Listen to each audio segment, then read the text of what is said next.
Kalla here, welcome to my live stream, glad you could make it today. So today we are playing more Nina Aquila Legal Eagle Chapter 4 Sacred Feathers. Last time we gathered all of the Valkyries to attempt a mission to Niflheim to discover what on earth is going on and what Malfara is up to. However, right before we were about to go with them, we got a call that I assume the video footage is in and it's probably not good for us. So we decided that we needed to go do that and couldn't go to Niflheim with everyone else, and we sent Dylan instead. Valkyrie Dylan, great. I think that about covers it. Hello, Drag. How you doing? Right, we need to go to the studio, which I believe is this way.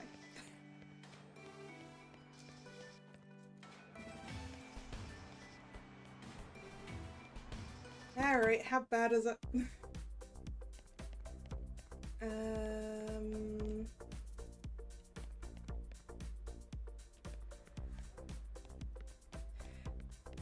Yeah, okay, one of the Valkyries is dead, and we have her power, and yes, one of them is in prison. We assembled everyone else! Sunday, March 8th, 9:04 PM. Studio, soundstage, day 5.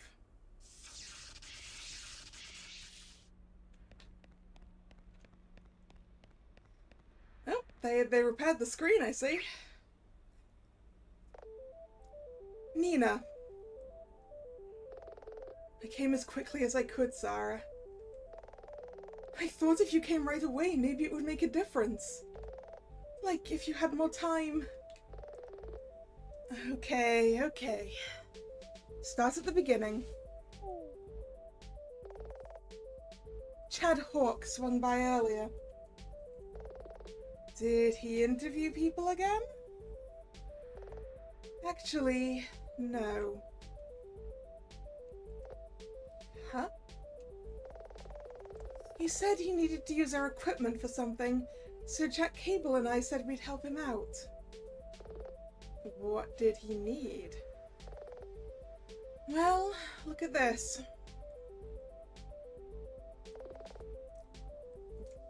The monitor. Jack fixed it?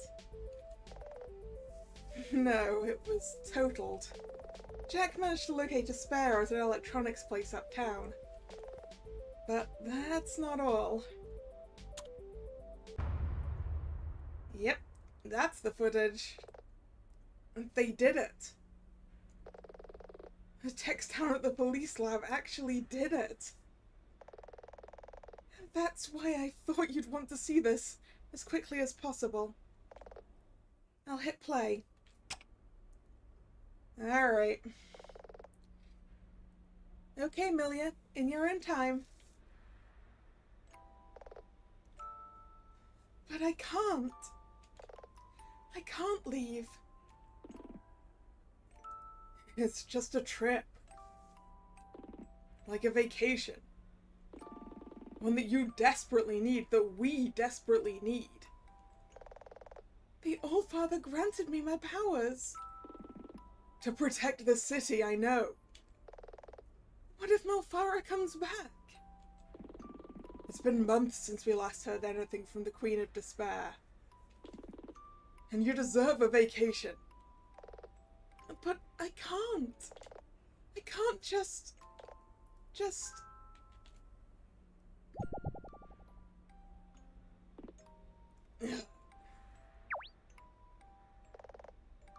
Janice, are you okay?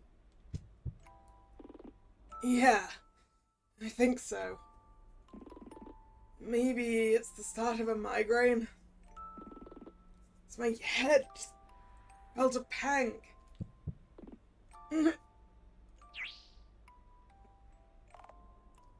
Hoot. you certain?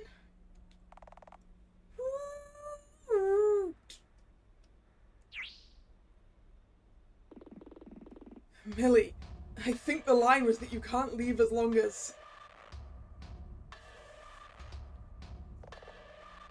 Reveal yourself! Even if Elfara comes back for some reason, I'll be with you nearby on your holiday. Yeah! Yeah. Beach episode. Milia, you're way off script. Millie, it's just a headache. Don't Millie me. I'll give you this one chance. Do you mean to harm these people?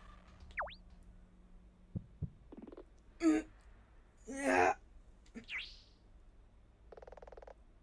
I'll take that as your answer. Get back, everyone! By the sacred feather!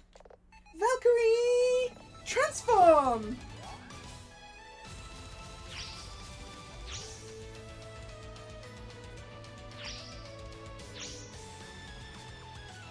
Milia transformation sequence, go!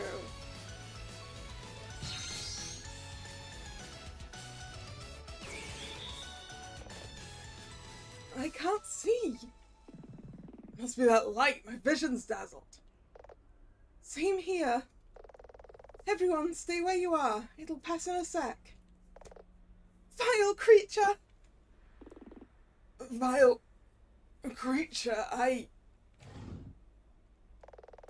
don't know what's going on here, but I won't let you harm these people. I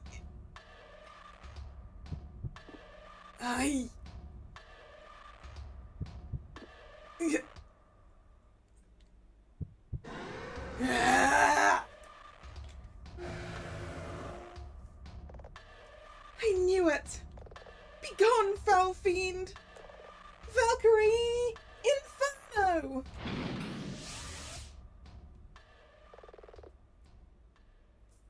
Then what? It just goes white?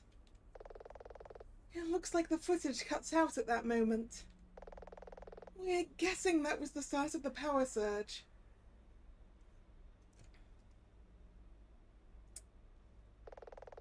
It must have affected the camera circuit first. I can see why you wanted me to come straight down here. Gained item, 4K incident footage. Caught in 4K barely seems to cover it. And in full color too. Like I said, I knew you had to see this as soon as possible. You did the right thing, Sarah.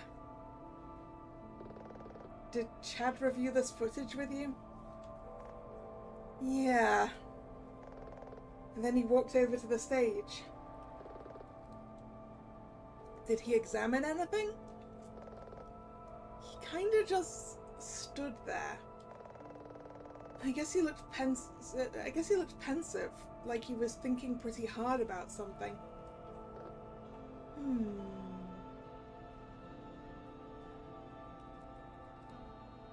I mean,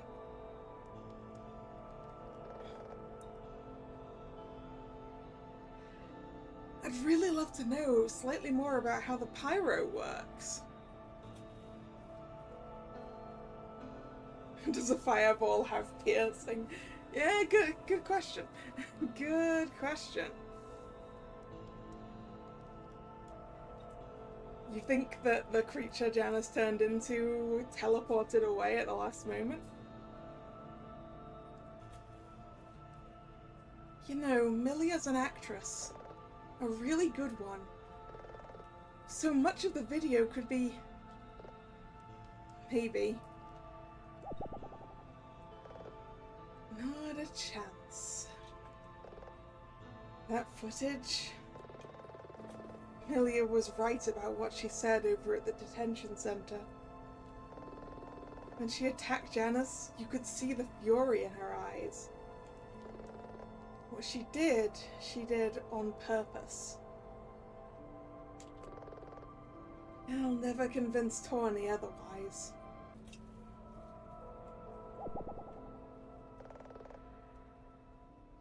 I'm sorry it wasn't better news. Lotta can let you out. You know, it's weird. I bet that before this week, the studio's most pressing health and safety concerns were those viral test kits. What?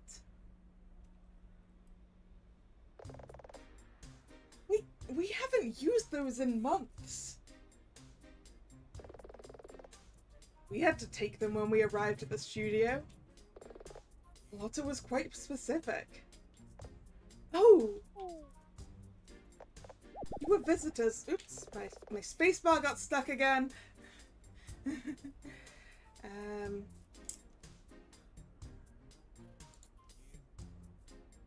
It was, I guess, Lotta something, anyway. But Milia had one in her trailer. No, she didn't. Wrong type of test, Nina.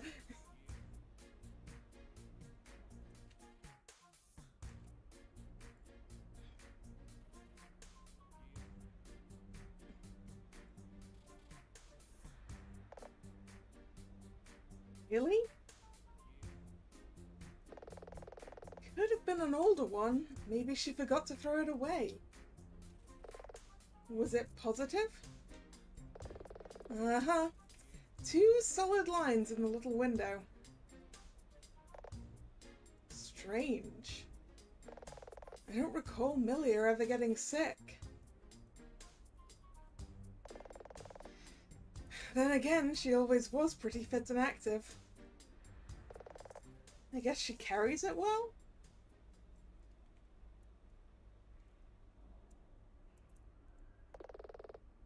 I truly believe Milia's innocent. At least of the crime of which she's accused.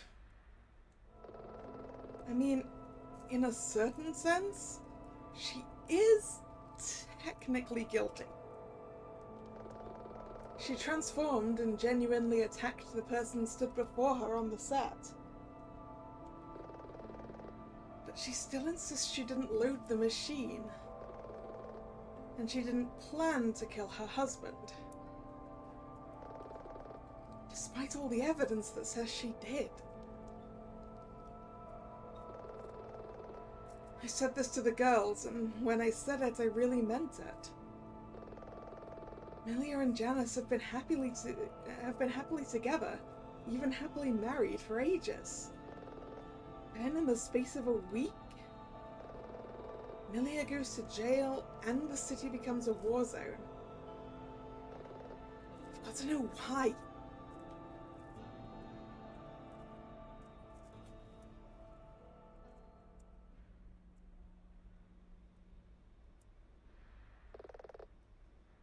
But I'd settle for why now.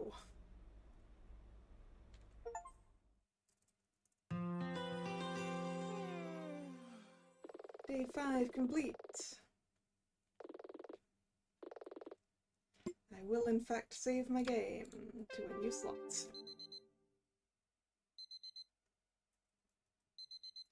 Beepity beep, beepity beep.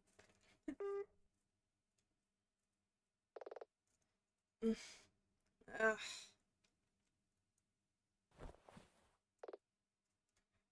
Dylan?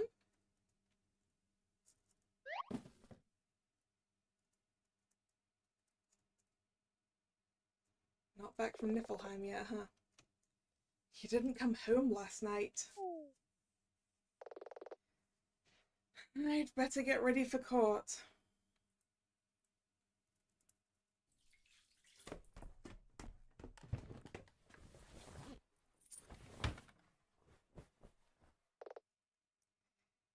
Last day. I've just gotta hope the girls come through. Time to get to the courthouse.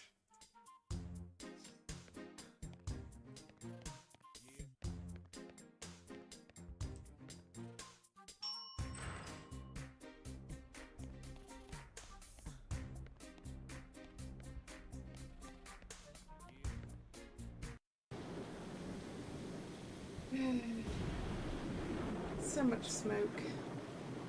I guess we can't go that way. So we'll go all the way around.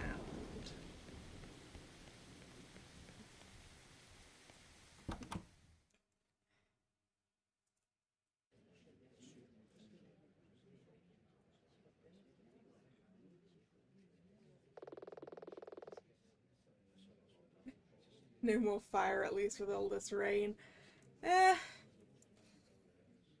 Yeah, unless the fires are undercover, yeah. It should at least... Things should be less likely to set on fire if that was. Monday, March 9th, 8:52 a.m. Fledge City Courthouse, Courtroom B, Day 6. Strange. Courtroom seems a lot quieter than normal, for a case that's this high profile. Oh, I guess with the attacks on the city and even the bad weather, maybe people didn't want to come out even to see the trial of a celebrity.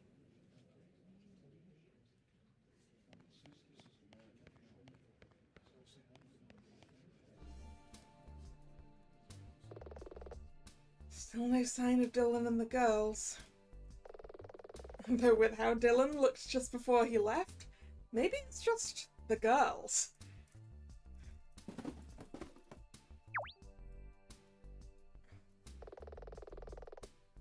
Seems like most of the studio crew turned up to see this all go down. I guess Hank wasn't kidding when he said they're all like a family. Chad's here. Aquila. Chad. So it comes down to this. I don't mind telling you this week has been somewhat arduous. Uh-huh. Arduous? For you? Have you spent half the week in an armored two-piece? Now there's a picture. Yeah, let's turn Chad into a Valkyrie too. All rise for the Honourable Judge Tawney.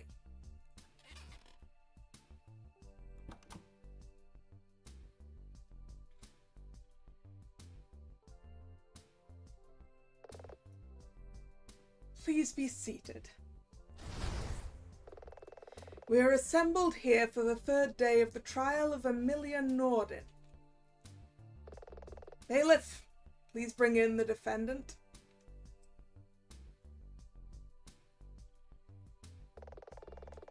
Amelia Norden stands accused of murder in the first degree of her husband, fellow actor Janus Duo.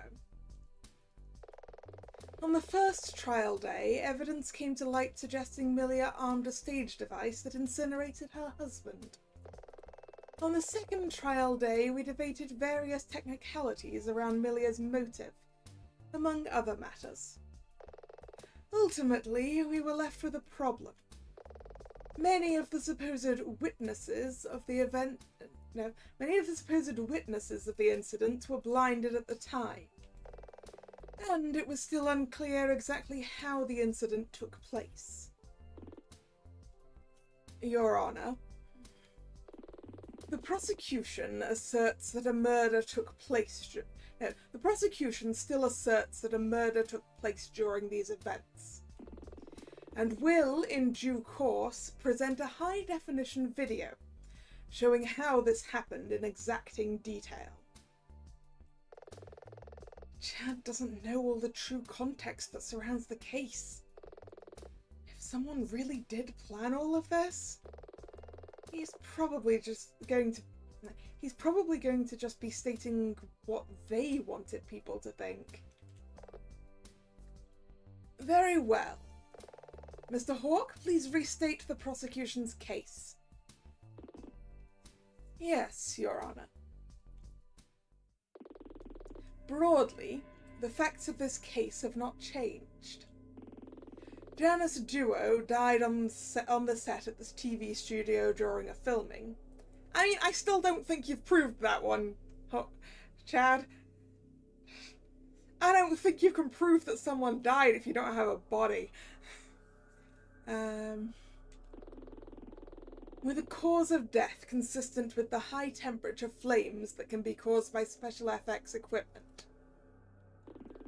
We have shown evidence that suggests Millia Norden engineered this situation. And today we have detailed footage of the event in question.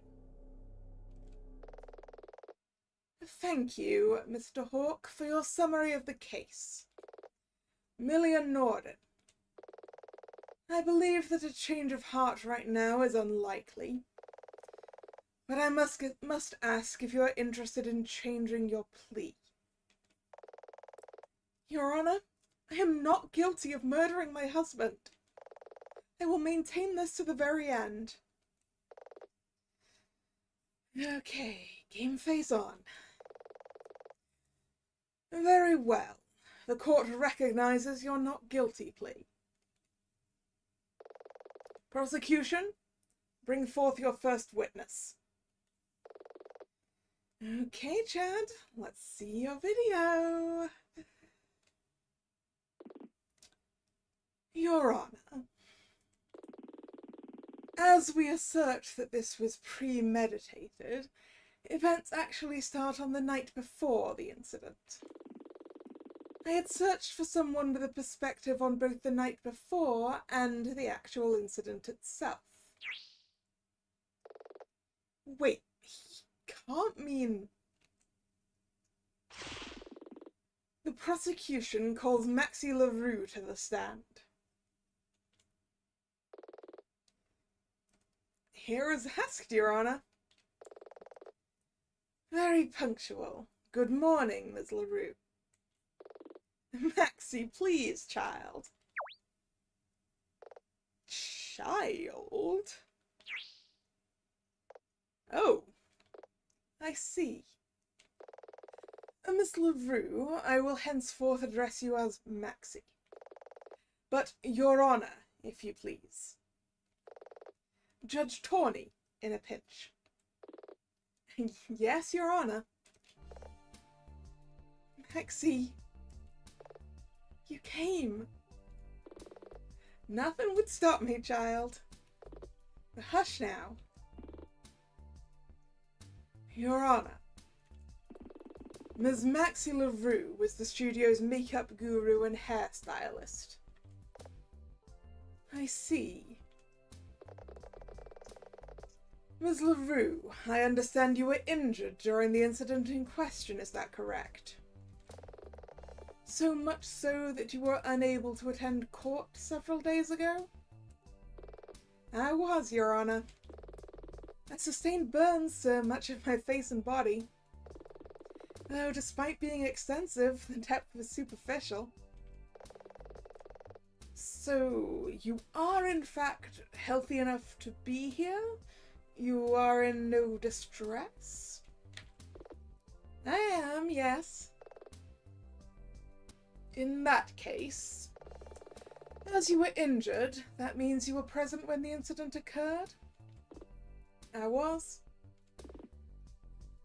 Your Honor, Ms. LaRue's experiences are unique, which is why I've asked her here today.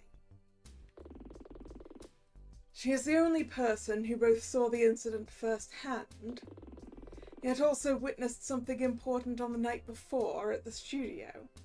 Oh yeah, the light she saw.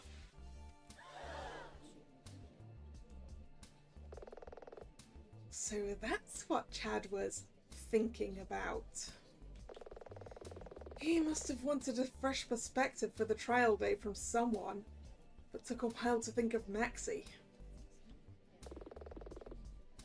And I could swear, you're gonna think I'm crazy. Maxie saw some troubling things that night. Things she couldn't explain. Is that what Chad wants from her? Order! Is this true, Ms. LaRue? Maxie? It is, Your Honor. I was there on the day the incident took place, where I sustained my injuries. And I was at the studio late the night before. The weather was stormy, rainy, there was thunder and lightning. I worked late, hoping it would clear up before I had to leave. And why has it taken this long for you to speak of these matters? My hospital stay is part of that. But also, Chad came to see me at the start of all this. I was in the hospital. He asked me a load of questions, but they were focused entirely on the incident itself. I answered them as best I could, and I confess I was in pain and in a medicated state. Some of the things I saw, well, it'll make sense once we get going. If it pleases the court, as we're more familiar with the incident, please start with that, and work backwards to what you witnessed at the studio on the prior night. If you insist. Witness statement.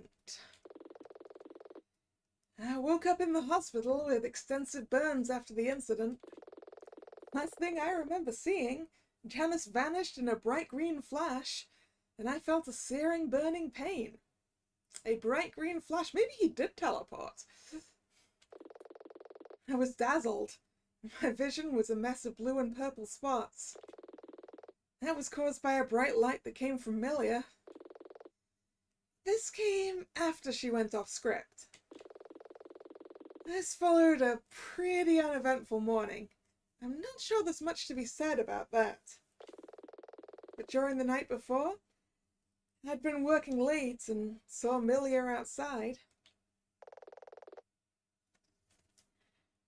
Thank you, Maxie. That was very enlightening. Ms. Aquila, you may begin your cross-examination. Maxie's statement is pretty damning familiar on the surface. There's got to be something she saw that we can use to help our case. Time to find it. She didn't finish half of her story. Yeah, we're gonna have to press it out. Right, I would like to have a look at the evidence. I'm reminding myself of the evidence that I have. The after-incident photo, the before-incident photo, the 4K incident footage of the incident in full-colour 4K, Milia attacked Janice, 2 acting awards for Milia, 4 acting awards for Amara, Amara's costume, it's the same size and it has a control device, Amara's script notes, which suggests she's been rehearsing Milia's lines, the anniversary card, the backstage pass for the Momo Music Festival. That's probably not going to be relevant here. The burned out monitor, the CCTV from the night before, the kind of relentless, which is also probably not relevant. The change of plans, the evidence that he was probably completely incinerated, corrupted soundstage footage. That one's irrelevant now that we have the actual footage. The damaged courtyard camera, the dazzling of Milia's transformation. The fact that you can deploy an ammo pack manually creates a powerful blue flame jet and uses up all the ammo in one go. That fireball wasn't blue. Doctor's shooting schedule, Fudge City Magazine, Jack's supposition about seeing it, Janice's wedding ring, the kerosene ammo pack, the keys for the weapons locker, owned by 2 people, Kat and Hank, the lewd girly mag, probably not relevant, the life insurance policy. Alright, magic. Maxie thought she saw someone use magical abilities outside her window. That was the thing we had from Maxie before. Maxie has significant burns, Milia has no injuries, Milia has a positive test, which I'm pretty darn sure is a pregnancy test. Especially given we've been told that they haven't used the viral tests in a while. Janice's costume is missing. It should be in wardrobe, but it's not. Monochrome feed, probably irrelevant. The movie stub and sushi receipt. Someone bought 1 meal and 1 ticket. Which I probably should have remembered, because obviously, yeah, we've learned that there wasn't a date that night. Yeah, mysterious flash. Blinding flash from outside of Maxie's window.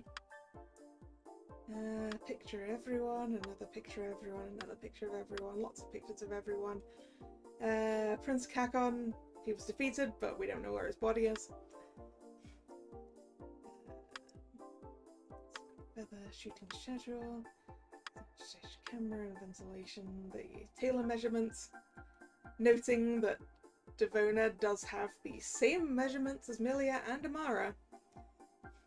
And she's blonde, and she does not have an alibi. Because she was not in fact on a date.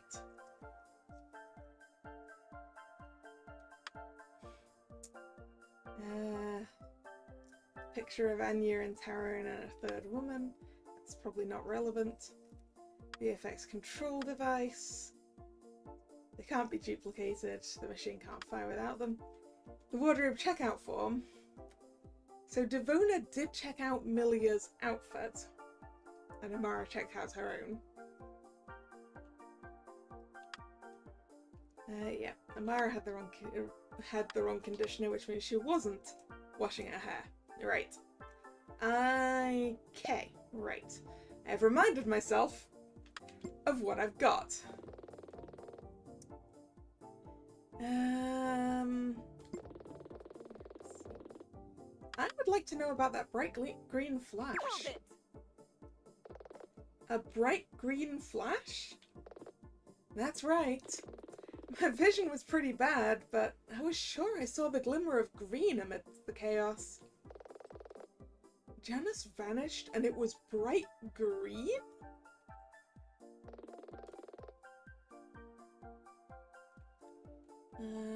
Dazzled. What about that bright light? From Milia? That's right. But wasn't Janice in between you and Milia? He was, but the glare filled the entire room. Even though I was in Janice's shadow, my vision was still dazzled.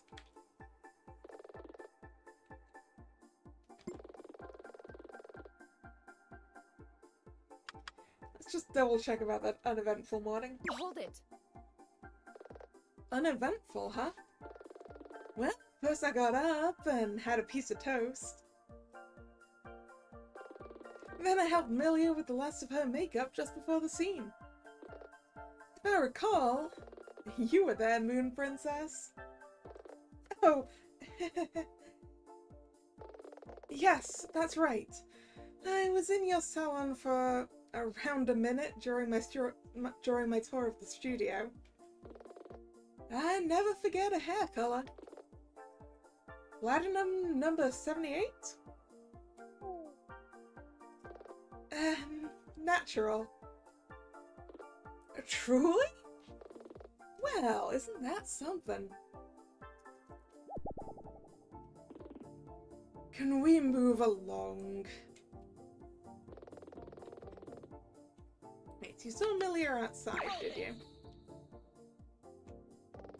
You're certain it was Milia? Objection! Your Honor, unnecessary repetition. Objection! The witness themselves has already stated it was a stormy night. Sustained. Ms. Aquila asks a reasonable question. I mean, it was dark. Maybe, Maxie, can I suggest... Could you describe what you saw as literally as you can? I don't know. I was late. I was exhausted. please, Maxie. As you saw it.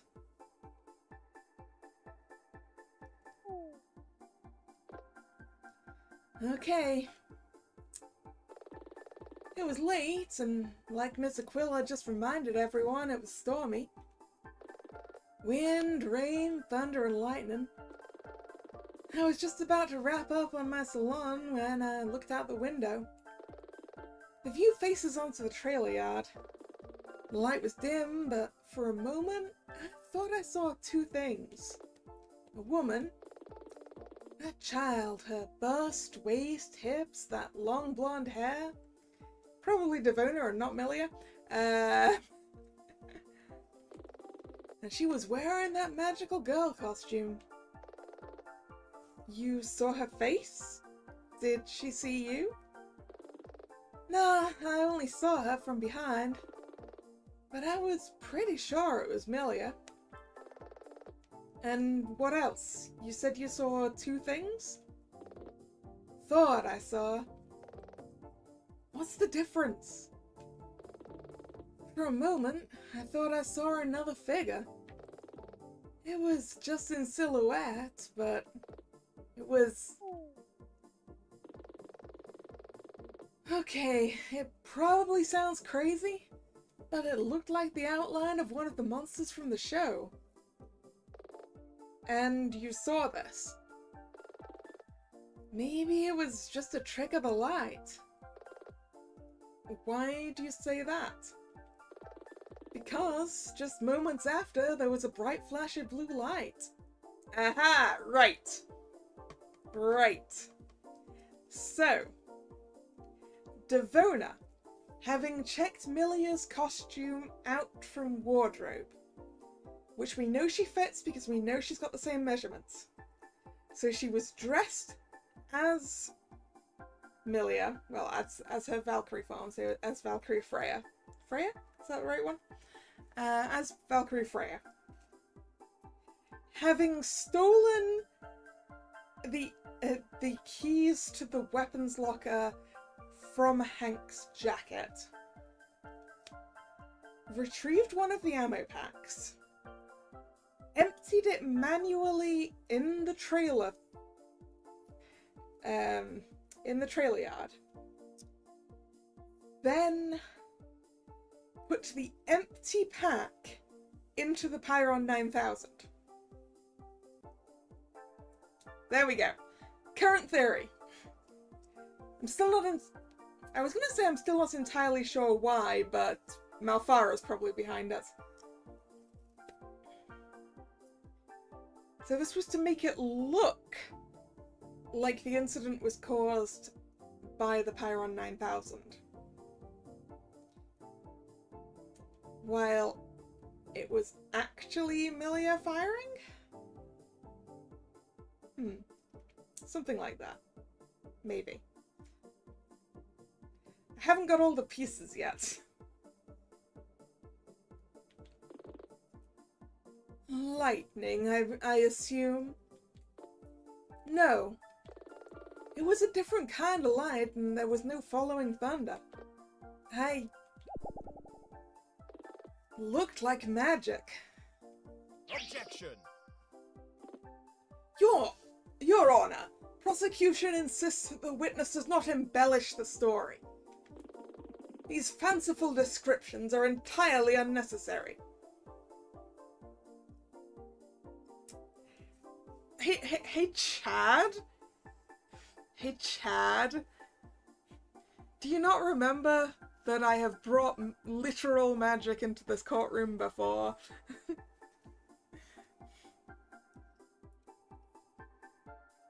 Literally a monster from a playing card.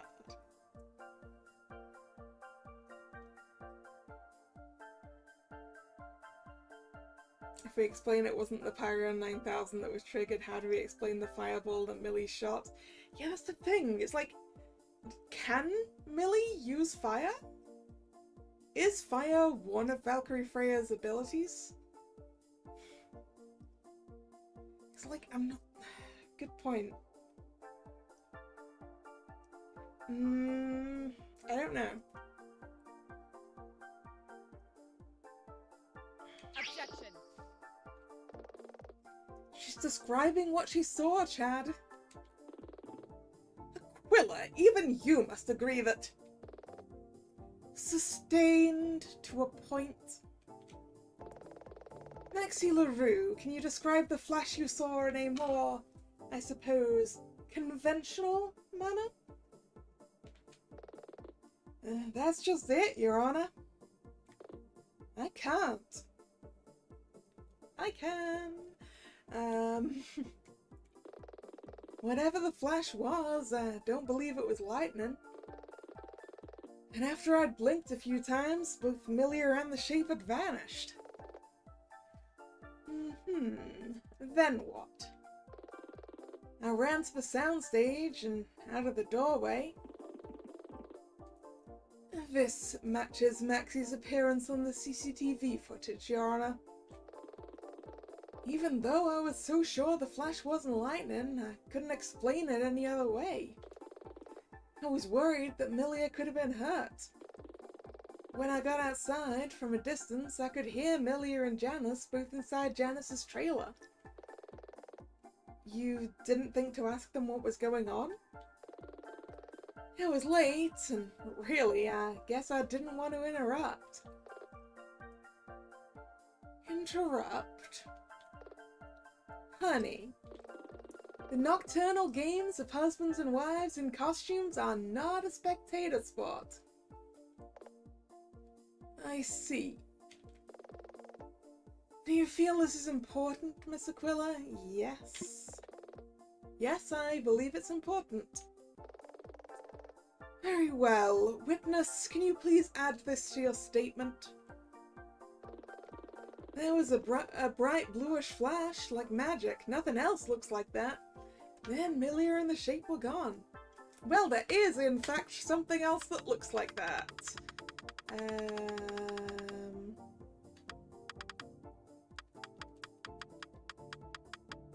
Nope, I've gone too far down.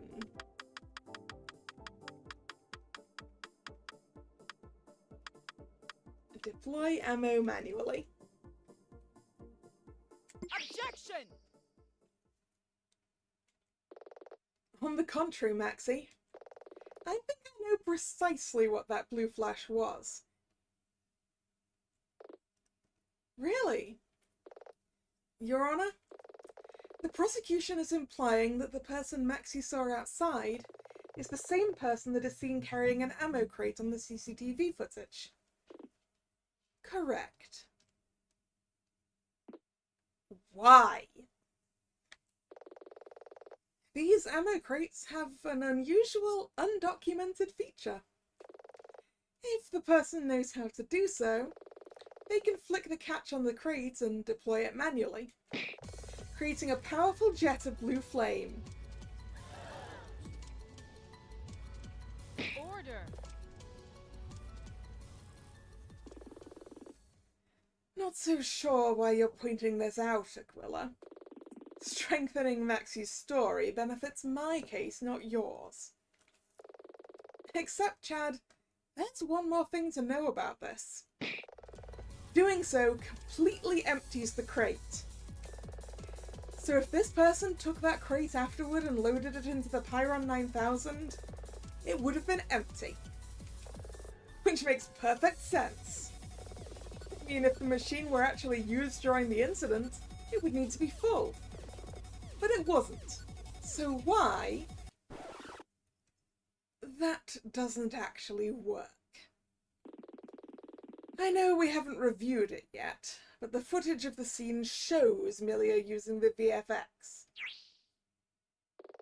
Yep, Chad's right. I mean, he's wrong, but still. To Chad and everyone else in court, they have footage of Millia and Janice doing things they can't explain.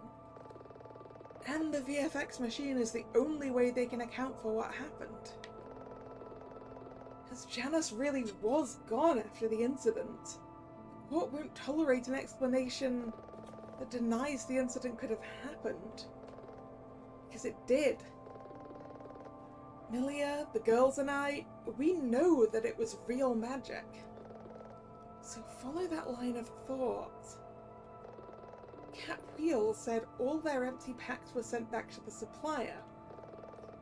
So they only had full ones on site. If it had been loaded into the machine while full, it would still have been full after everything went down. Yeah, because it's not like they deployed the entire ammo. It's not like the VFX for it would deploy the entire ammo pack, right? Chad would never have been able to explain how Milia caused the incident. The person that deployed the crate in the trailer yard must have known this. That means they must have known Miss Aquila. Could that have been Malfara in person? The bird said Malfara couldn't assume the form of a familiar person. Miss Aquila! Yes, Your Honor? That's better. I was about to say, I feel you have made a fair observation in this matter about the ammo crate and the machine. Your Honor, I don't mean to be overly dismissive. Yes, you do. But as I said earlier, we have footage of the incident. And that footage clearly shows the type of FX that machine is designed to create. Well, yes, because it's designed to replicate the real magic. I just feel that arguing whether it could do this is moot, when I have such compelling evidence that it happened.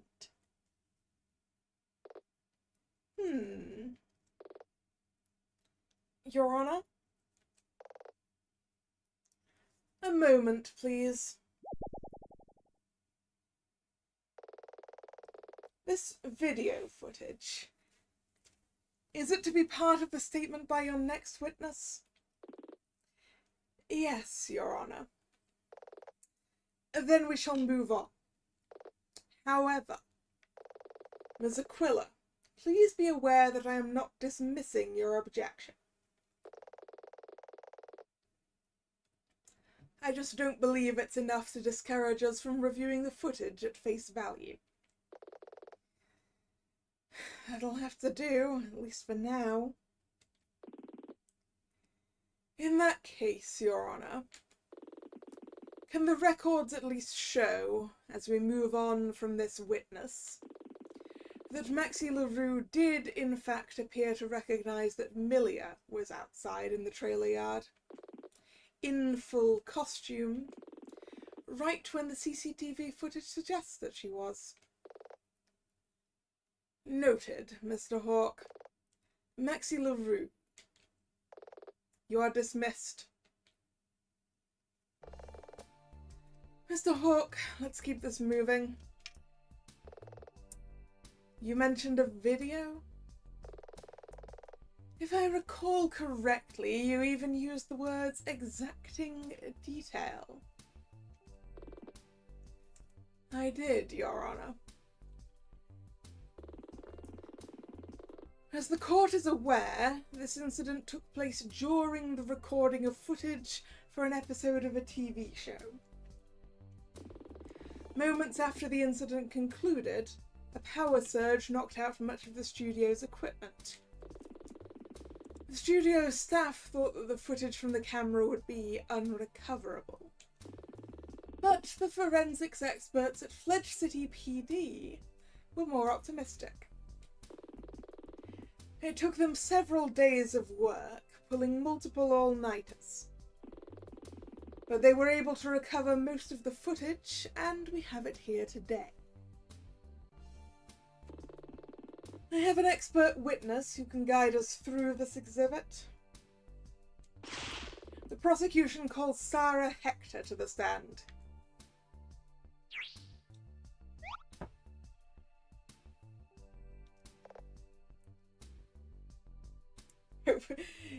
Yeah, I hope that the Fledge City PD forensics department got paid massive amounts of overtime for this.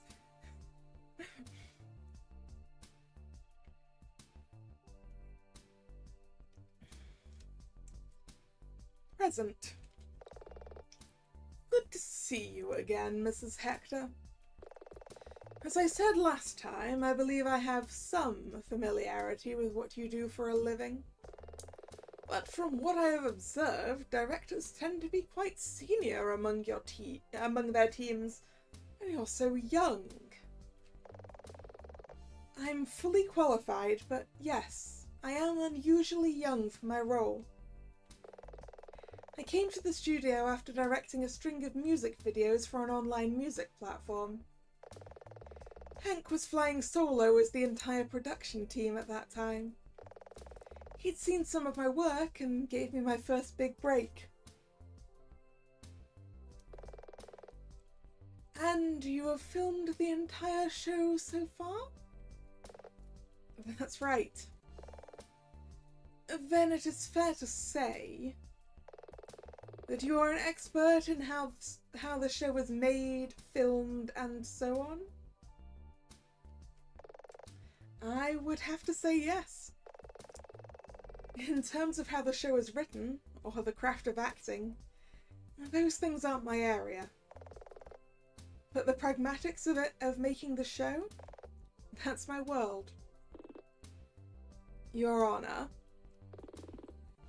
this expertise speaks for itself. The prosecution has invited Sarah Hector here to present a video of the incident, broken down into its major parts. Very well. Please proceed. Lights. Witness statement.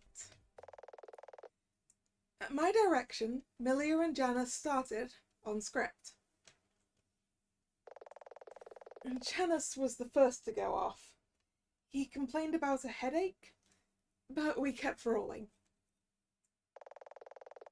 Milia's bird hooted at her, and then she went right off script. Janice tried to prompt her with the next line.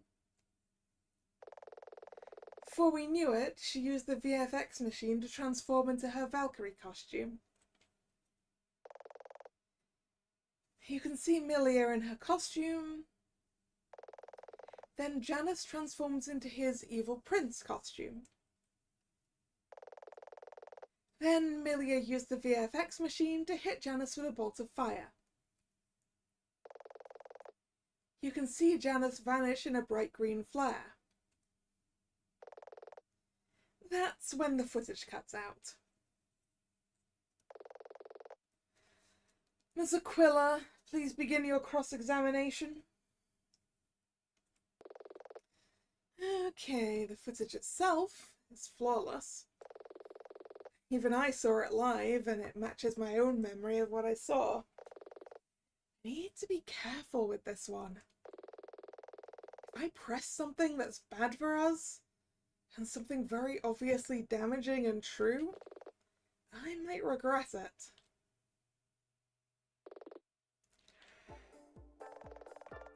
Okay, Janice started on script. Janice complained about a headache. Milia's bird hooted at her. Janice tried to prompt her with the next line. And then she used the VFX machine to transform into her Valkyrie costume.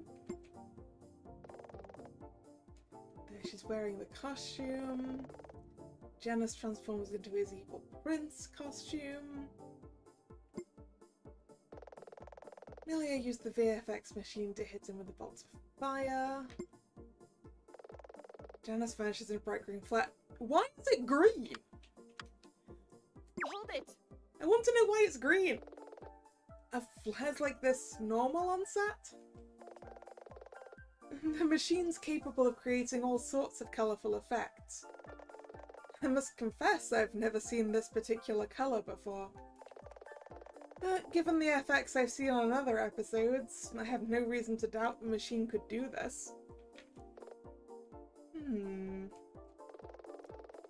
That green flash looked familiar when I saw it at the studio last night. That's the same flash I saw when that slime ball kidnapped Atalanta. It was a teleport.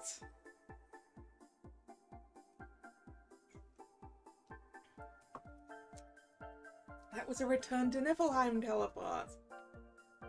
So yeah, Janus, or even the thing that was pretending to be Janus, did not in fact get incinerated. I'm starting to wonder if what actually happened is quite different to what we previously thought. I kind of feel we're dancing around something, but what?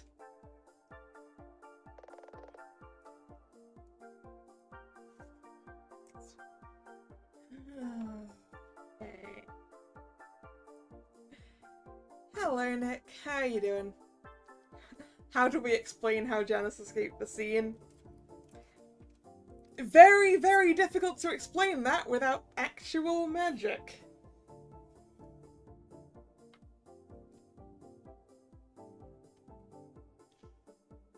Maybe the girls will pull through and, like, bring us the real Janus from Niflheim.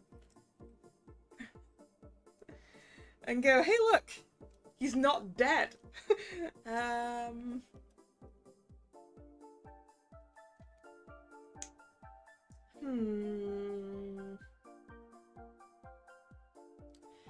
Next month for Twist is painful? Yeah, you're telling me?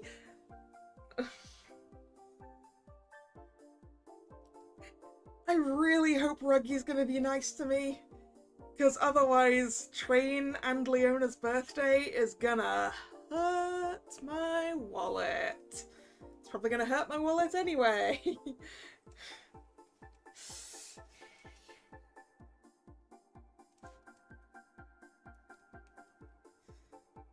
Okay. I need more to work with. Maybe if I keep pressing.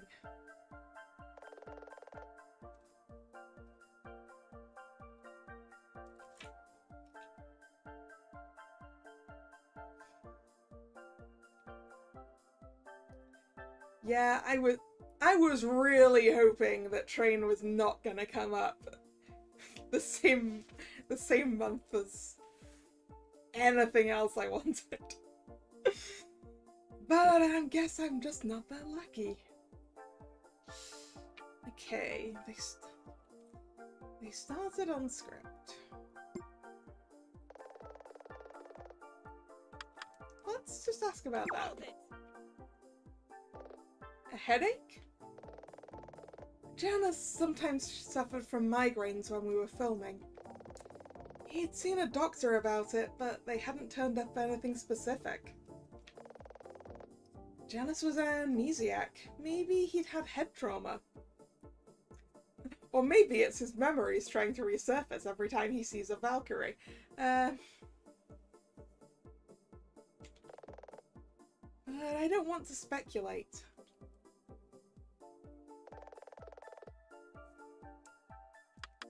Hold it! You didn't think to call to cut? No. We just started filming after some time between this season and the last. I figured it was better to give Milia time to warm up.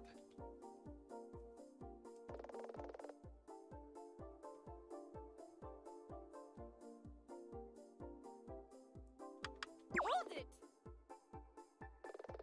So Janus was still trying to keep the script? It certainly appeared that way.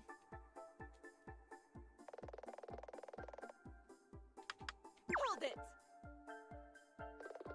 Are you sure that she used the VFX machine? The Pyron 9000? I can only speak for what I could see on the day and what I see in the video. When Milia transforms into her magical girl form on the show, this is what it looks like. Milia's transformation uses a combination of flash paper in her costume and pyro from the machine. Ah, I thought it was just the flash paper, so I was a little confused about the machine involvement. But as I pointed out earlier, the ammo crate. Objection. The witness has already answered that. She's describing what she saw and what's in the video. No more, no less. But surely if the witness has such expert knowledge of the show-making process, it's not unreasonable to ask if the ammo crate was expended, how Milia could have possibly... Objection! Your Honor, the defense is asking the witness to speculate. Sustained. I have already made a note of the concern regarding the ammo crate. Do not invite the witness to speculate. Milia in her costume. Hold it! And you're certain that's Milia? You were, after all, blinded at this point from where you were standing. I mean, it's 4K Ultra HD footage. If the footage was of poor quality, you might suggest the costume could obscure her identity. Objection! Your Honor, speculation. Sustained. Then Janus transforms into his evil prince costume. Hold it! Janus's transformation is not quite as flamboyant as Milia's. Can you explain why? The transformations on the show have two parts. The costumes contain flash paper which ignites when the stunt begins, causing a flash to conceal the movements.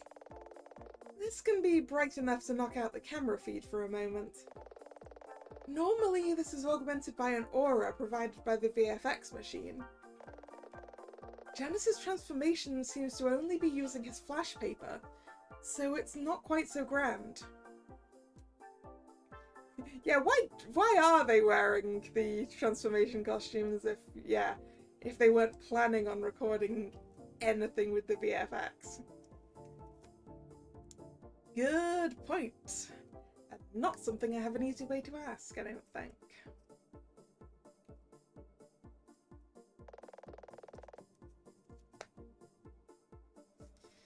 Yeah, let's press it. Maybe let's not press it. This frame looks really bad for Milia's case. I can't disprove it any further, so we probably want to try and scoot over it. Right, Janus vanishes, we've pressed that. And then the footage cuts out. Hold it! Why does it stop there? The studio experienced a power surge just after this. It heavily corrupted the storage media used by the camera. We're fortunate we even managed to reclaim this much.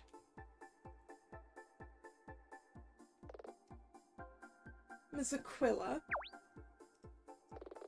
Yes, Your Honor?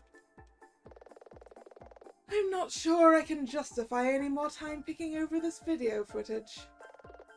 It appears comprehensive. Can you offer me a concrete reason not to move things along? Can I dispute the footage that Sarah has shown?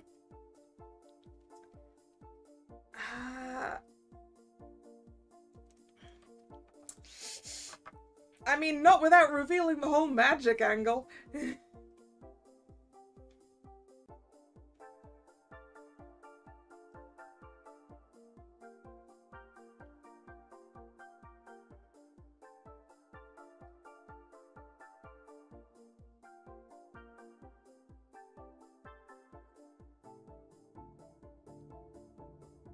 Yeah, not without revealing the whole magic angle, and we can't actually do that, right?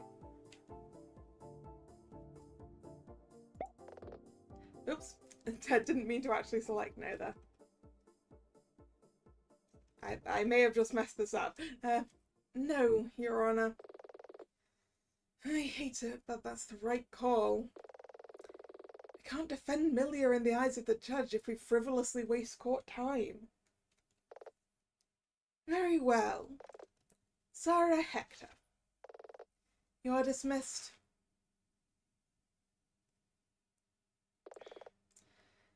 I'm starting to think. Yeah, it does sound like I didn't mess it up, which is good. that perhaps we've seen and heard enough. Oh, I really hope the girls show up. This would be the perfect time for them to come busting through the doors. With a living Janus duo. Your Honor. Miss Aquila, really?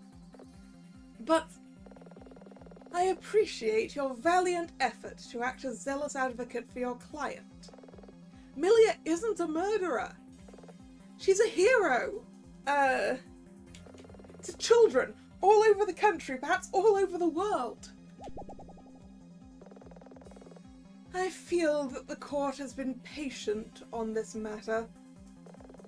But there comes a point where even I begin to doubt your objectivity. Judge Tawney, Enough! I appreciated your points about the functionality of the ammo crate. But your explanation suggests the incident would be impossible. That can't stand against the sheer clarity of the video we've just seen. Mr. Hawke has assembled a case that, with that small exception, explains so many other aspects of an otherwise baffling chain of events. Thank you, Your Honor. Oh, cram it, Chad. So unless you have any further remarks, I am obliged to bring these proceedings to a close. Well, looks like the girls aren't going to get back in time. Maybe it was naive to hope. But Milia really is a hero. Maybe I just needed her to win one last time. I don't understand how it can work out like this. I didn't do those things on the CCTV. Milia didn't do those things on the CCTV. She said that all along. She stuck firmly to it for this entire case. Can we point out Devona's measurements now? Miss Aquila. Milia's being set up, and whoever did that can't have thought of every eventuality. There has to be some way into this. Let's flip our assumptions. Milia insists that's not her in the CCTV. But Maxie saw someone. And the CCTV shows someone. We place our faith in Milia, and if that's really not her, that leaves only one possible explanation. The person in the CCTV is an imposter. We know, with the studio's security, that it can't be some random outsider. Chad said he spoke to everyone at the studio and everyone had an alibi. Except that Devona didn't actually have an alibi because she wasn't actually on a date with Hank. Is there anyone for whom we have a reason to doubt their alibi? Yes. Actually, Your Honor, I do have something we should settle before we move on. Oh? Chad Hawke's case explains the events of the incident and the night before as he sees them. He's accounted for everyone. Every person at the studio has an alibi apart from my client. Milia states she spent the evening with Janus, meaning her only alibi is in fact the victim. Really, Aquila? You're just restating what we all consider to be true. Am I? So it stands to reason if I can show that to be incorrect. What piece of evidence suggests someone was alone on the night before the incident when they said they weren't? That is the ticket stub and the receipt.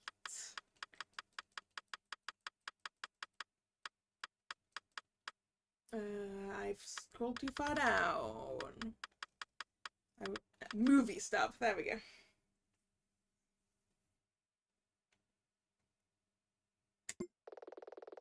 There is, in fact, one person where I have reason to doubt their alibi. Preposterous. I was extremely thorough. I checked everyone against another source, and there were 0 discrepancies. I even committed all of them to memory. Then, in that case, the defense would like to ask, where was Hank Castle on the night before the incident? Me. I understand he was out on a date. That's the thing. Your Honor, I have here a pair of receipts from that night. Credit card receipts. These are for 2 venues. A sushi restaurant and a movie theatre. Both receipts, Ms. Aquila, are for one person. This person paid for 1 all-you-can-eat meal at the sushi place, and 1 ticket to the movie theatre. So Hank Castle is a dateless wonder. Who cares? Hey! The point is that Hank's date is also the alibi for someone else. Hank said he went on a date with Devona. Devona is right, isn't it? Yeah. Devona Fairchild. Damn it, Nina, I told you that in confidence. I'm sorry to... What are you all staring at? You're dating Devona? What? We're both adults. Is it that strange? It's just... I mean... You're like the worst secret keeper ever. Yeah, everyone knows you're a street racer. We're just kinda surprised that no one in the office noticed. You're fixating on the wrong revelation here. I'm saying that Devona didn't go on the date with Hank. Of course we did. Sushi and a movie. Did you pay? Yes, I'm a gentleman. Then why do you have receipts for 1? Ooh, he's been magicked. He's been magicked to believe that he didn't go out alone, right? Objection. This is preposterous. The relationship status of these 2 is entirely... Objection. This has nothing to do with their personal lives. We're talking about alibis. Your Honor. Your Honor?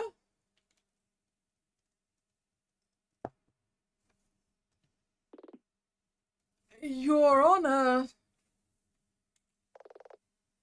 I heard you, Mr. Hawke.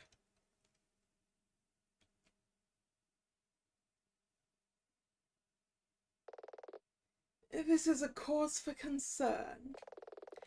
The prosecution's case was tight, and the evidence of the video is extremely compelling. But after Ms. Aquila raised the point earlier about the ammo crate, and now it seems even a core alibi is being called into question by evidence.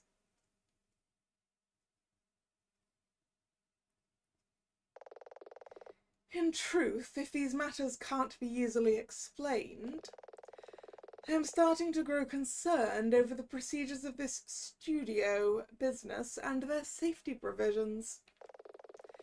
If they can't even account for the whereabouts of their own staff where dangerous chemicals are... But we can!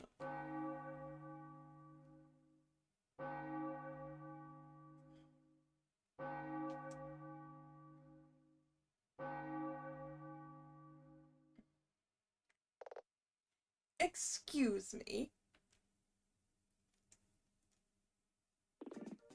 Devona, it's fine. No, Hank, it isn't. But Millier is our friend. This has gone on long enough. I know she means a lot to you.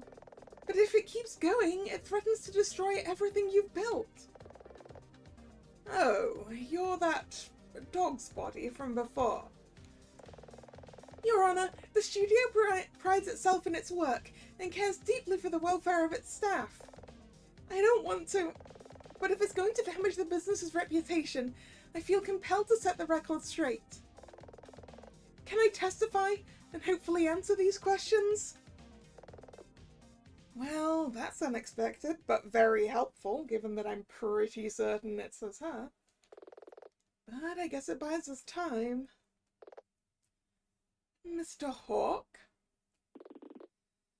I have no objections to this.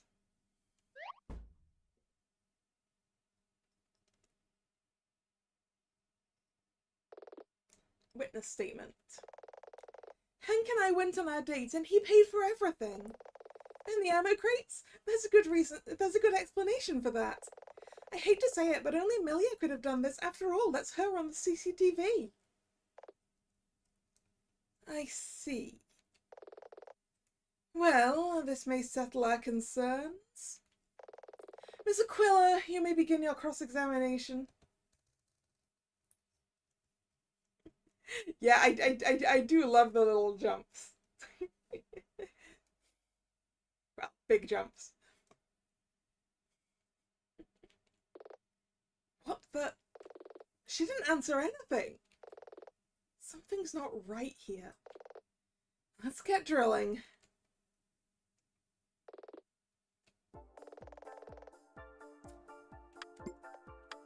Can I just present that again?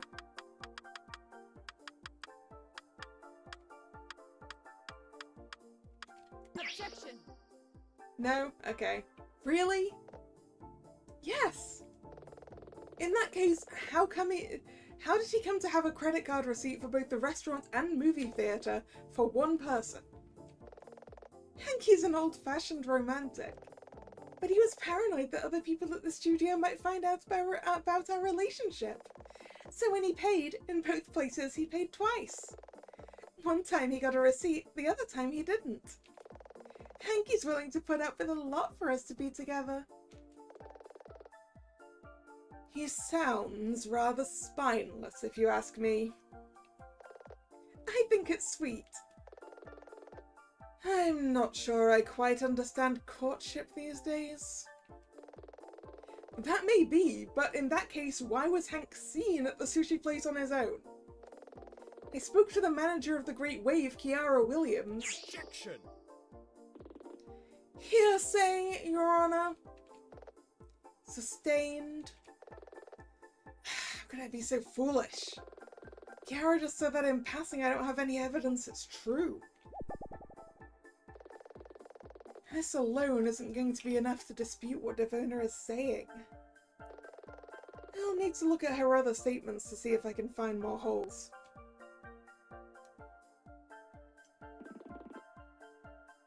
Did I really pay twice like that? Was I that worried about it coming out? That doesn't sound like something I'd do. Hush now, honey. Everything's gonna be fine.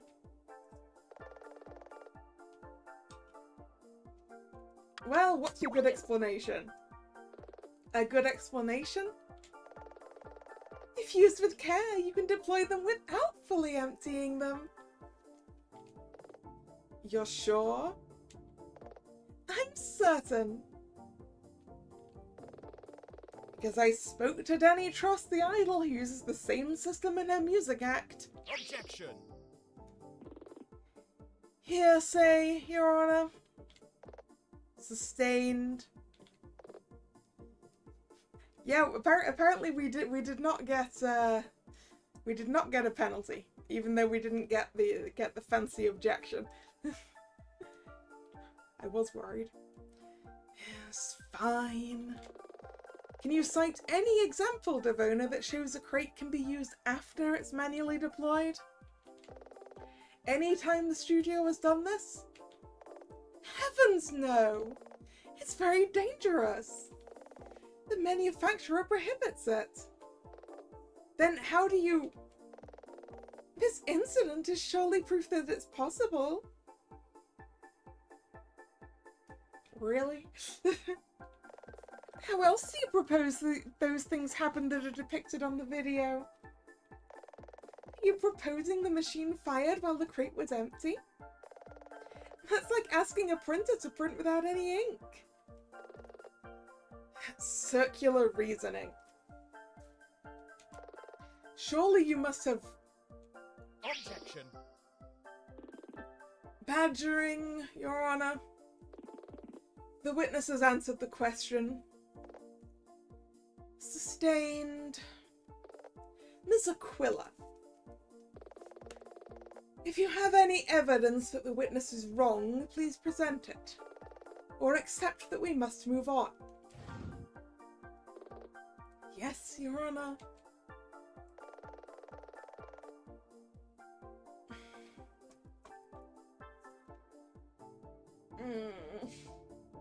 There's a few possibilities here.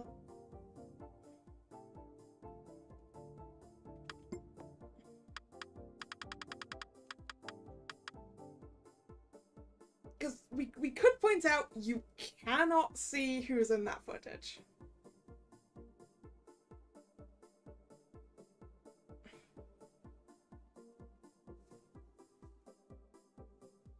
A printer could print a very tiny amount with no ink.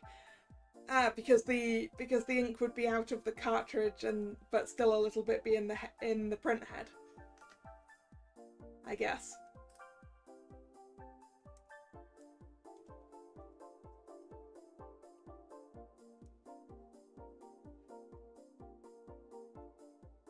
Do I go for the CCTV footage? It feels like I probably can't go directly to "excuse me, I know you're the right size to wear this costume, Devona." Let's go for the CCTV. Objection! No, okay, we are going to get a penalty this time. Penalty.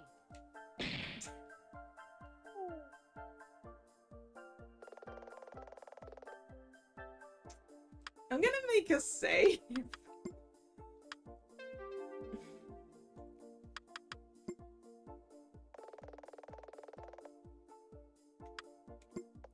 Okay, we are going straight for the measurements. Where are the measurements?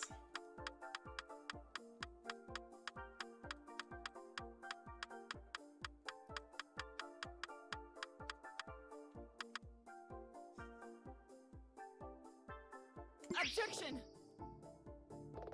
Nope. Ah. Penalty.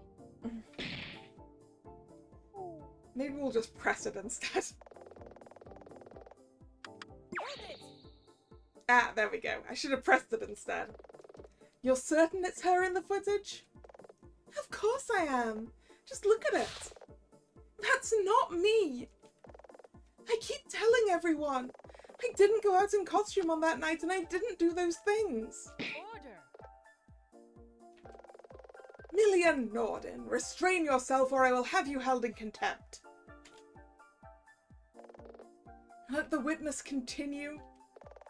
Even from a cursory glance at the footage, it seems obvious that it's Milia. I disagree. What you say is obvious, I say is ambiguous. To say the footage is indistinct would be being generous. It's grainy, of a low frame rate, it's in monochrome. The figure in the footage is wearing Milia's costume. Amara was away. Who else could it possibly be? There we go. This is the thing that I need to present the measurements to. Do you feel this is important, Miss Aquila? Yes, I believe it's important. Very well. Witness, can you please add this to your statement? Of course it's Milia. Amara was away and who else could dress up like a magical girl? Right! I've got you now, girl. Objection! Who else indeed? Your Honor, please take a look at this piece of evidence.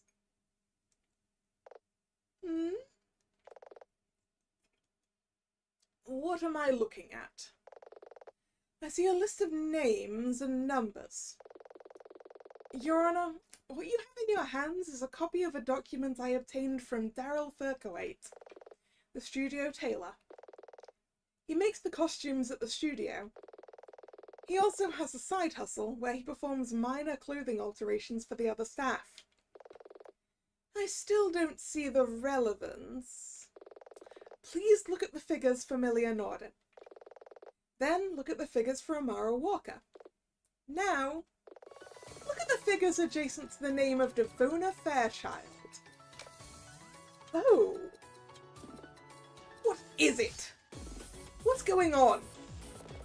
It's a question of vital statistics. Millia Norden, Amara Walker, and Devona Fairchild are the exact same size. And all three of them have the same length blonde hair. But this is ridiculous! Are you really saying? I'm disputing your statement. You said, just moments ago, if the wearer was too small, it'd fall right off. Too big and they wouldn't be able to put it on. And though it might be a bit of a cliche, if the armoured bikini fits, wear it.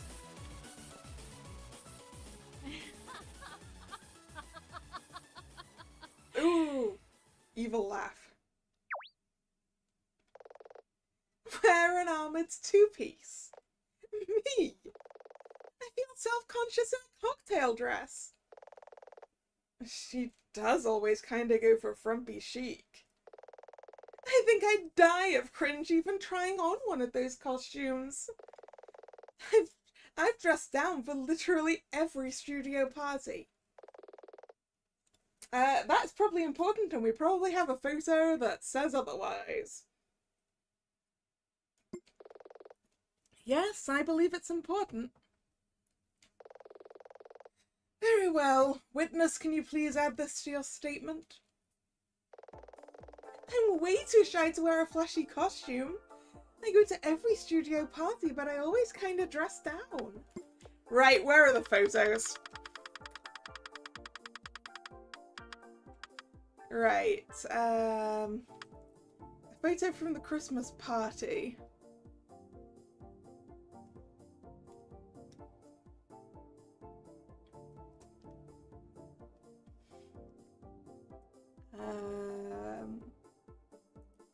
Maxie was behind the camera. Wait. Okay, maybe we're not disputing the fact that she dresses down. Maybe we're disputing the fact that she was at every party.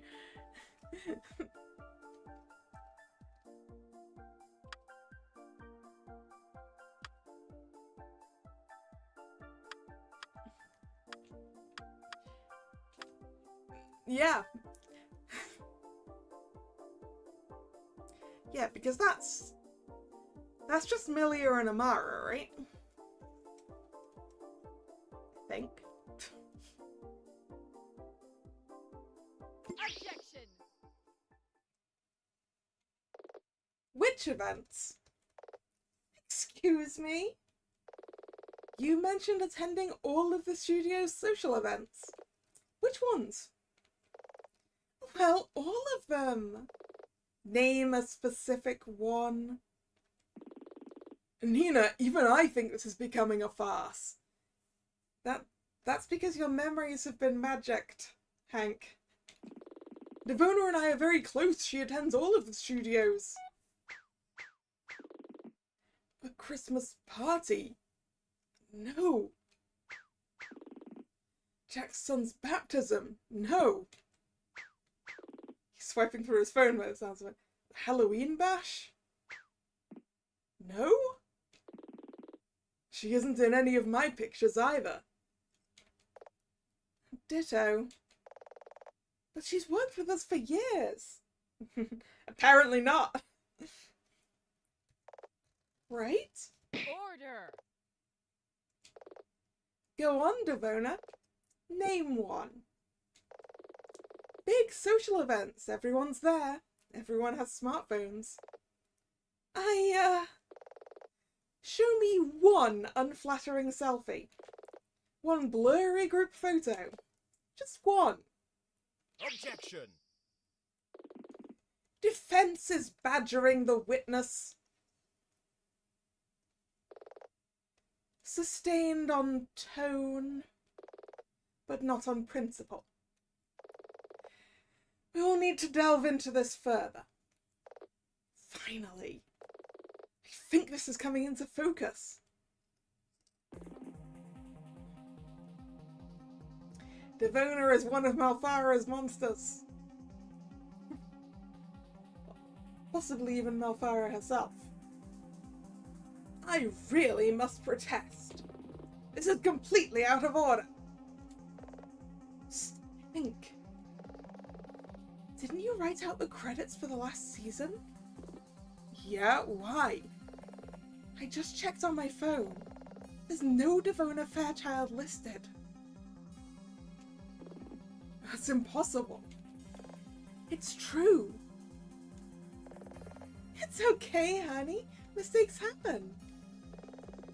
Like I've thought for days, it's almost like this entire situation was constructed. There's just too many places where Milia can only explain her actions with the one thing that she can't say. Too solid, too perfect. No set of coincidences could possibly do this. Your Honor, the defense is making a mockery of these proceedings. Mr. Hawke is right. I'm not on trial here. Well, you should be. I bear Milia no ill will. But if this goes on, our audience could leave, our insurance could ditch us. The studio will be over. And even if you follow this ridiculous line of questioning through to its logical conclusion, why would Devona Fairchild, an assumed employee of the studio, suddenly decide to arm this machine that she can't even activate?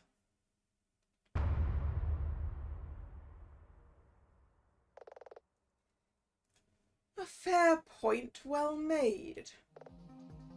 Oh no.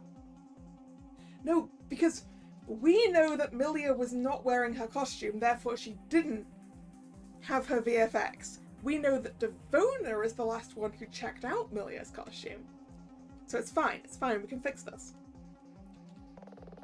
Ms. Aquila, this is your theory. If you can't back up why, in your view, this all suddenly came about, well... yes, Your Honor. Just a moment for me to prepare my remarks. Nothing's changed. I'm still convinced. Not why. Why now? Okay, game face on. Let's take this right the way back to the start. Milia is accused of killing Janus Duo. We think she was framed. So let's start there. Before they began making the show, Janus was taken to the hospital as a John Doe. He had total memory loss, but he got the job on the show and met Milia. They fell in love and even got married. But I think at this point his true identity is pretty clear. Yes, he's actually Prince Kakon, right? Who is Janus, really? That's why we have a piece of evidence that's just called Prince Kakon. Janus wasn't substituted by a monster. Janus really is Prince Kakon, but with total memory loss. Maybe he hadn't told Milia because he genuinely didn't know. If that's true, that means Janus is Malfara's son. Of course. Seeing her son married to her arch-enemy? Malfara must have been furious. Ms. Aquila? A moment longer, please, Your Honor. If Malfara weaved this web of guilt, she must have done so personally. It's far too complex a plan to leave to underlings. Malfara is a mistress of illusion. That means Malfara could have impersonated Milia, or Amara, or even Janus Duo. Actually, it was Devona, but hey. Sorry to wreck your train of thought, but that's not how it works. In our experience, Malfara can take the form of a person, but she's unable to duplicate or clone someone perfectly, or someone you know quite well. Though that had the chilling effect of always making us wary of new people with whom we got involved. We're all in danger and the girls are chasing over the wrong thing. Yes, but if they can bring back the real Janus Duo from where he is in Niflheim, we can't exactly try someone for murder if the victim isn't dead.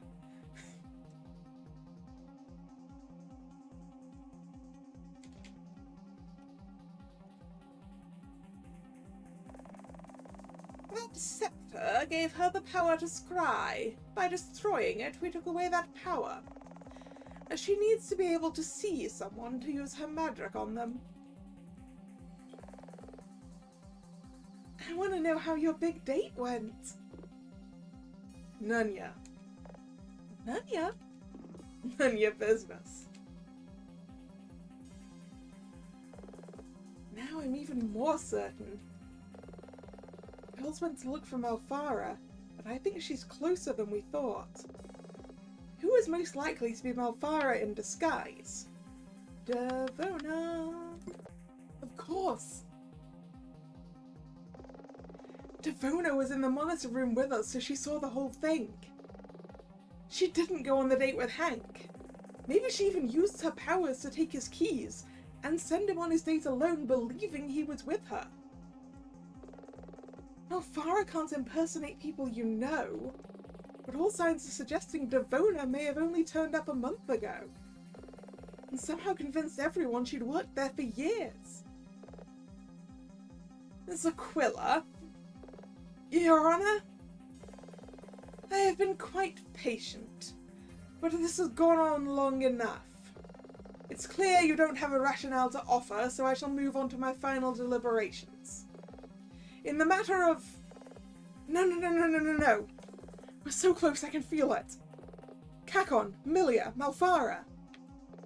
Malfara had all the time in the world to go about her plans. We even know her army isn't finished. She did it now because Milia is pregnant. By her son. That's why now, right? So why now? If Devona really is Malfara, then Devona is just a mask. If I can figure this out, surely I can crack that facade just a tiny bit and that'll do it. Prince Kakon was defeated. I'd lived with him as husband and wife for over a year. I was...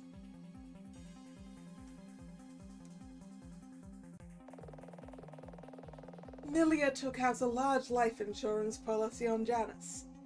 The document needed to be stamped by a notary for legal reasons.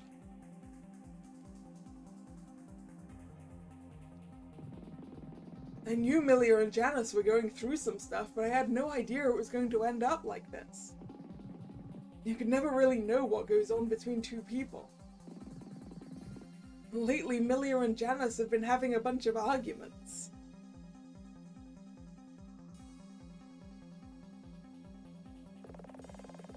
Just wanted to confirm if the shooting for the season will be over by July or August. Didn't want to talk about time off in and around October to have a baby. Do you and Janus have plans booked or something? I'm looking to make some.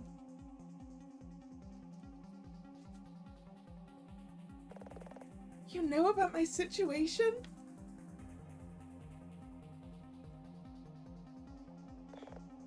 I guess she carries it well?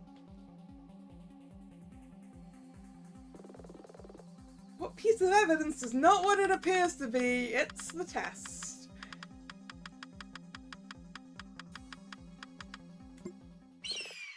That's it! Order! Miss Aquila, really? Your Honor? What's all this now? It's just so simple. The answer's been staring at us for this entire time. Chad, you want to know what kind of event would make a mortal enemy go after a happily married couple? Mortal enemy? What might turn a smouldering fury into white-hot rage? Something has happened that caused Milia and Janice to reorganize their entire lives. Something that makes people get life insurance policies. Something that makes people act out of character. Something that even the greatest of lovers will have arguments about. Something that would, fairly, drive Milia to anger and grief if she felt she or Janice were threatened in any way. And something that could make a spiteful mother move heaven and earth in response. Hey, Devona, I just checked with my bank via my cell, and I didn't pay twice for any dates. Why do I remember going out with you? It's fine, honey. I'll explain later. You told me you loved the Christmas party that I organized. How come you weren't even there? Really, I can explain. Order! Relinquished item, Milia's positive test. Milia has a motive that can explain all of this. Don't you dare! Gained item, positive pregnancy test. Your Honor?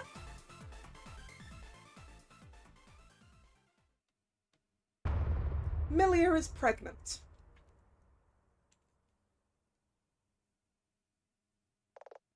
Why, you... Panina! Why are you acting like you just figured that out? You and your assistant came to me days ago and it sounded like you understood. So it's true? Goodness. Objection! That doesn't exonerate the defendant. Miss Aquila. We can go over the finer details in due course. No! But are you suggesting this played a part in Milia's motives around the time of the incident? I am, Your Honor. It's actually quite complicated. Jeez, these people have no idea. No, you can't possibly... So let's go over things in exacting detail. I'm sure that can't hurt, right, Devona? You!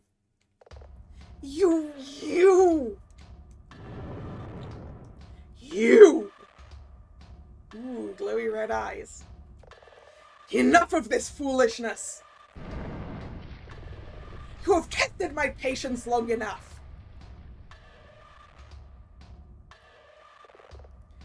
Ms. Fairchild? Devona? Silence, mere human! You now stand in the presence of Malfara, Queen of Despair.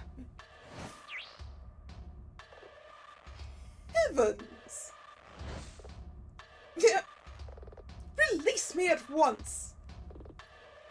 You know, you all came so close to being spared. All you had to do was find that harlot, that witch Milia guilty. Every sign pointed to it. Every piece of evidence. But that Cyclops lawyer... Hey! We do still have the power of the Sacred Feather. Yes, we did not give it up. Dylan got a different feather. She just had to stick her oar in. Well, now things are gonna get messy. Look, Queen Malfeasance, or whatever your name is. In this place, I stand for justice, and I do not respond well to threats. have a problem with my handling of the case, then take it up with the city. Oh, I'll take it up with this pathetic excuse for a city. But I'll start with you. Never! By the power of the sacred feather!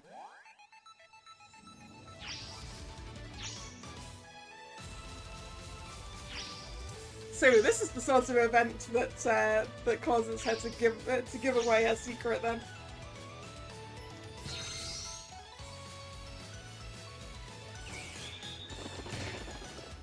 Yeah. You really want to square up to me alone? You've grown foolish as time has passed, Valkyrie Freya. Shows what you know.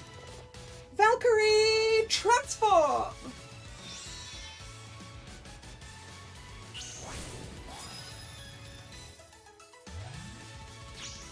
This is going to be fun to explain to the audience, indeed.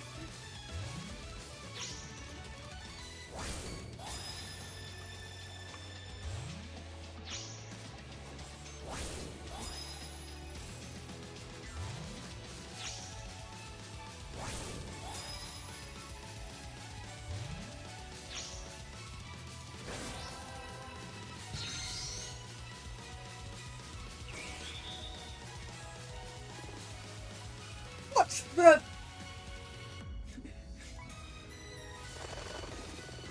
You won't harm anyone while we're here to stop you. Very well. Then let this be our final... No way! Oh, the girls are here. Yeah. Amara. And everyone. Yay, Dylan! Nina! Did we get back in time? Wait till you see what we've got! Is it Janus Duo? Alive and well! Janus is actually... We kind of already got there, Dylan. I have nothing to fear from my own son. Come to me, boy.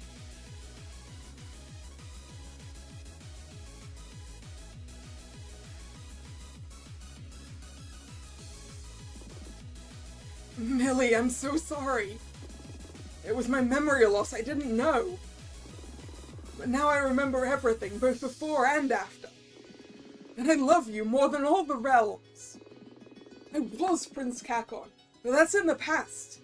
And I just want to be Janus if that means I get to stay with you. I wasn't sure. I could never hurt you. And I know you could never hurt me. Mother. How could you do this? She's going to be the mother of our child. Could I? How? You worthless ingrate! I am your mother! And you choose to side with that witch! Never mind. I created you and you will do as I command. Yeah, my head! Ugh. What have you done to him? Give me back my husband, you hag! Give me back my son, you harlot! Uh-oh. Everyone evacuate the building now!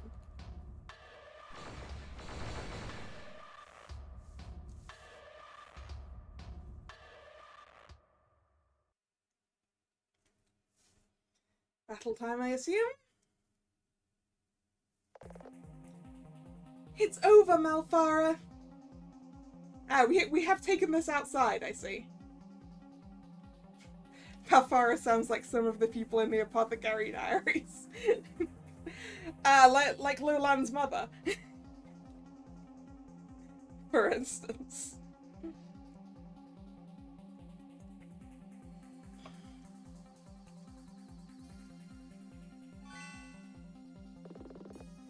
You really think that, don't you? Small you've become, Freya.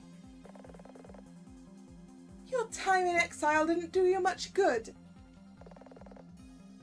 Your enemies stand legion, Malfara. How can you possibly hope to prevail? Yeah! Rise, my army of despair!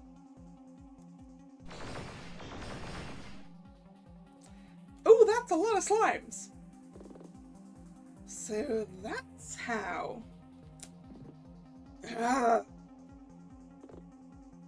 Silence! Obey my command! You fiend! Let my husband go! What are you doing to him? You have sharp eyes. It has been 6 days, and when the sun sets on this, the 7th, the spell I cast on him will be complete. Any thoughts of this Janus person will be purged from his mind.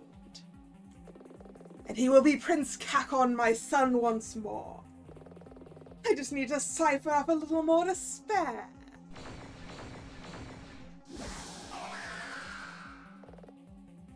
What do we do? That literally is a whole army. Bring it on. Don't be a fool. You girls should flee and protect the civilians and leave me to... Screw that.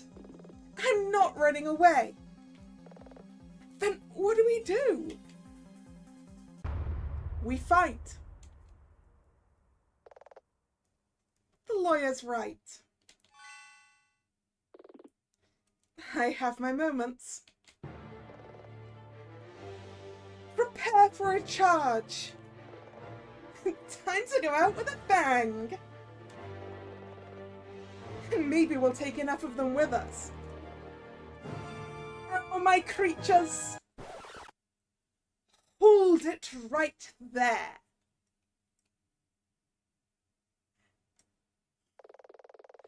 Are you truly the one who is responsible for all that has befallen Fledge City?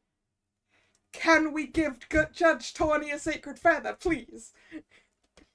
After all, she is justice. This dump? Of course.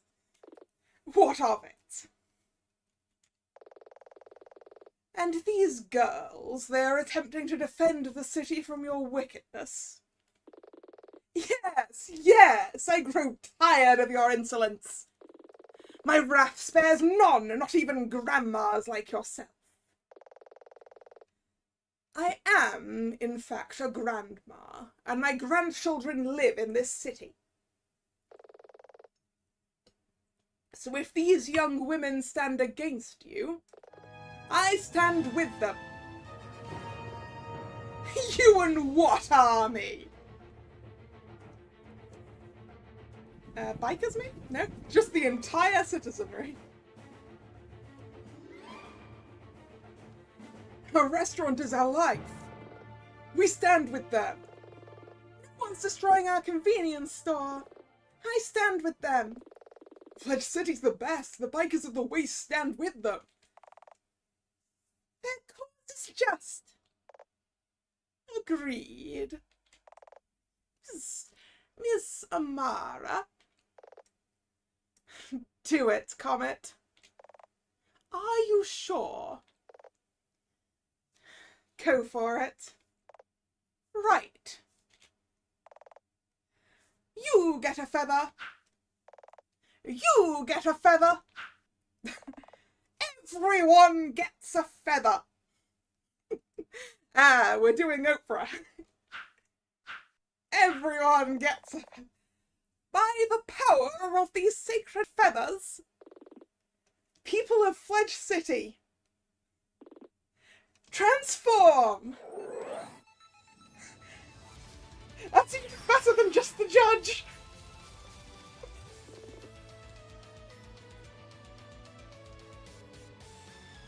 Final chance, Malfara! Fools! My army! Annihilate them! Valkyries, charge!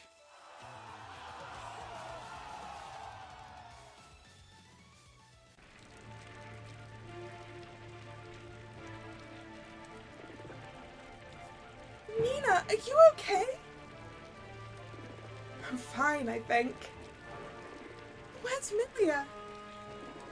We got separated.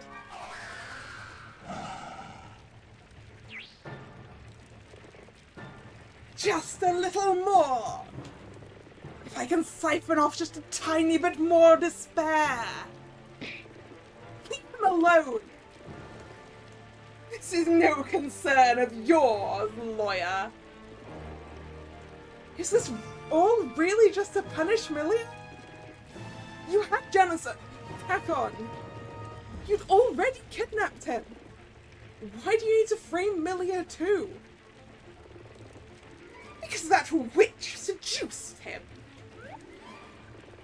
She's poisoned his mind against his own mother. He barely even remembers me. Do you know what that's like, to have your child ripped away from you? Ripped away? But you, green hair, I can sense it. You have despair to spare. Give it to me.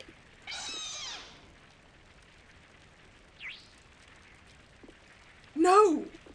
Take mine!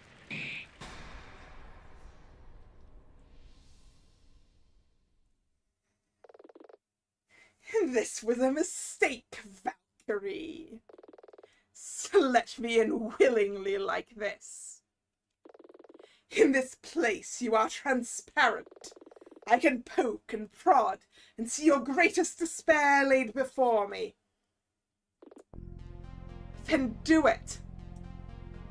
It's time to learn more about Nina's past. What? Do it.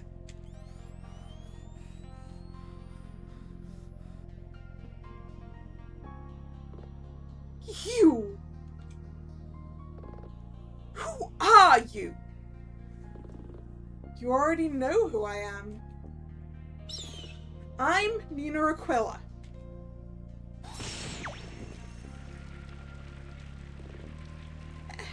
How did you... Later. Janus! Milia! My spell! It failed? Why? How did you know? Perhaps I see better from one eye than you do from two.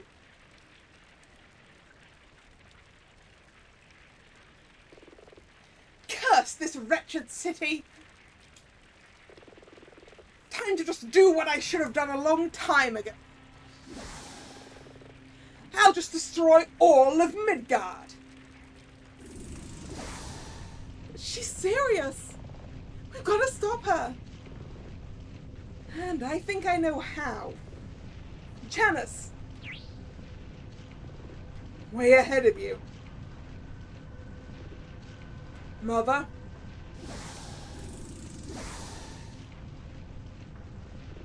Enough, please. Get away from me, traitor!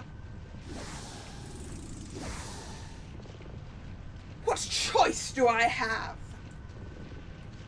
You always have a choice. Even after all this, you're still my mom. You can destroy this place. Or relinquish the last of your power now, and you'll have to face justice. But at least you'll get to be Grandma.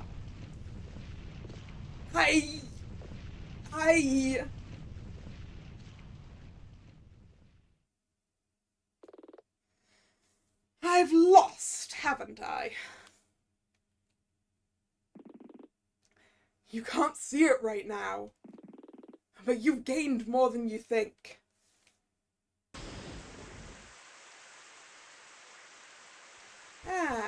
brain to put the... Hey! The bikers are back! It's over.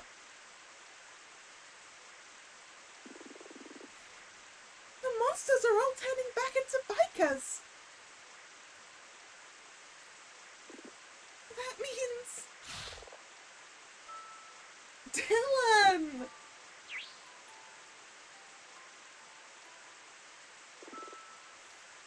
Atalanta! Ice Pick!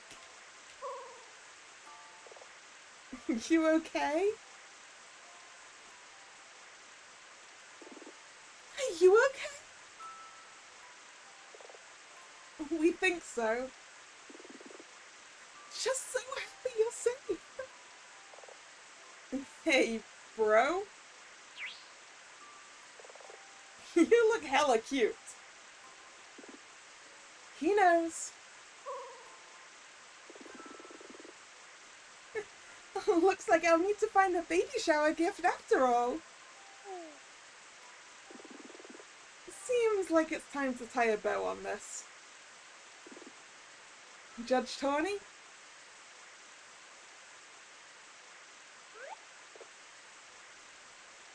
Yes? Can I, request a special session? For my client. Granted. Meanwhile, place this woman under arrest.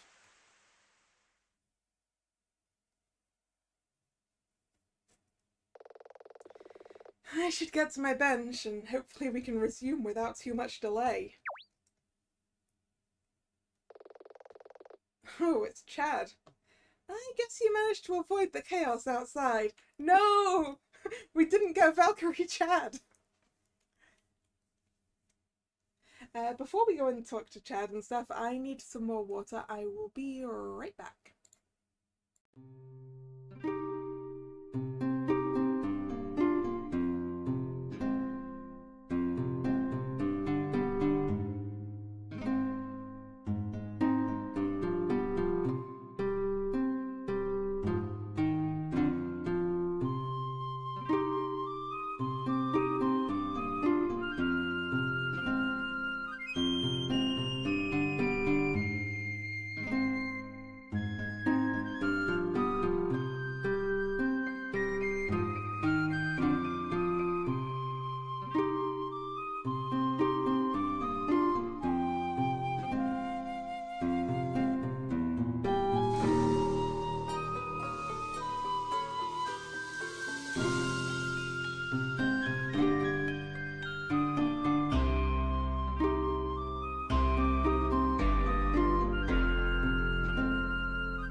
And I'm back. Let's get to this. Yes, Nina's bench did seem to have a letter on it. I guess we'll find out what that is after we talk to Chad. Hey, Chad. Aquila, you okay? Outside was kinda a war zone. You didn't feel like helping out? You judge me too harshly. When you shouted to get out, I ran into a class of kids on a day tour of the courthouse and city hall. I led them and their teacher out of the building's rear fire exit. By the time I checked in on you and Tawny, it was all over. I see. You probably did the right thing under the circumstances. I've never looked great in a two-piece.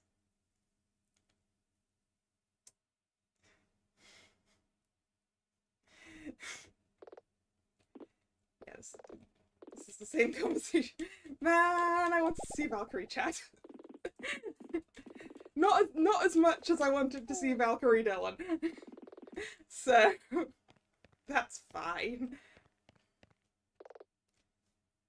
What's this? Some sort of note? It says, "It was necessary. Be relentless." Necessary? Chad? Ah, you're both here. Let's bring this to a close, shall we? Are you gonna do this in your Valkyrie outfit? Yes, apparently you are. We have assembled for a special session of court following Your Honor. Yes, Mr. Hawke? I apologize for speaking out of turn, but you are presiding over the session whilst bereft of your garb of office. Are we... It's fine, Chad! I think you look like $1 million, Your Honor. Aw, Dylan's back to being boy Dylan. Respectfully, of course. Well, alas, Mr. Hawke is correct. We have assembled for a special session of court following the dramatic events that took place outside of this very courtroom. Milia Norden? Yes, Your Honor? It has become evident to me over the last hour that you and your colleagues have, in the past, done this city a great service. A service you repeated just now. However, all of this was extrajudicial. You were not appointed as the guardians of this city by any legal means. Your Honor, please, Ms. Aquila. While it appears your husband now sits in the gallery, circumventing the charge of murder, I believe that on the day in question you did in fact act with intent to kill. This is all true, Your Honor, as I see it. What? Nina, surely Tawny isn't going to... We'll see what we can... Isn't that some kind of legal trick or something? Milia's a hero.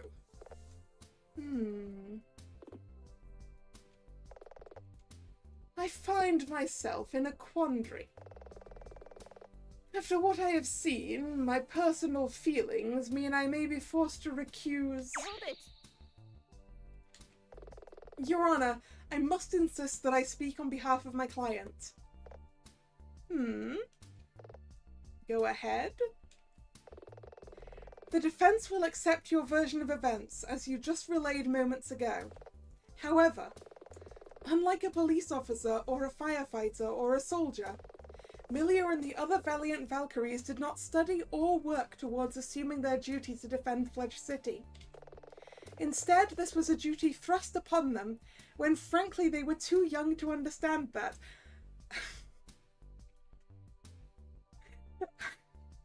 Are we arresting Comet and Stana?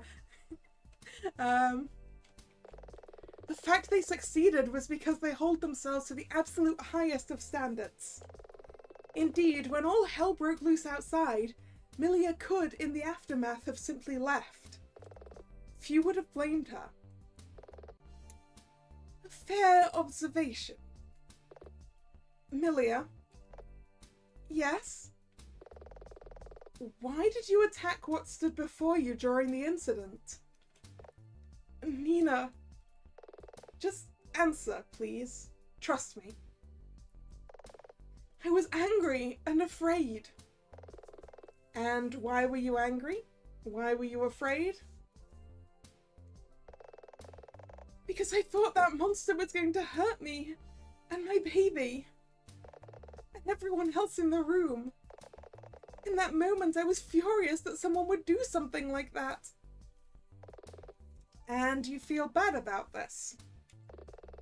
You feel that due to your anger, your actions were not honorable? Well, yes. But you needed to do this, right? Of course. It was unavoidable to you. It was necessary. Because people could have been killed.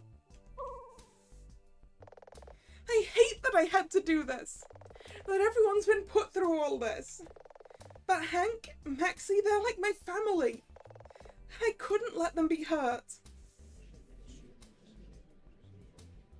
Order! Necessary.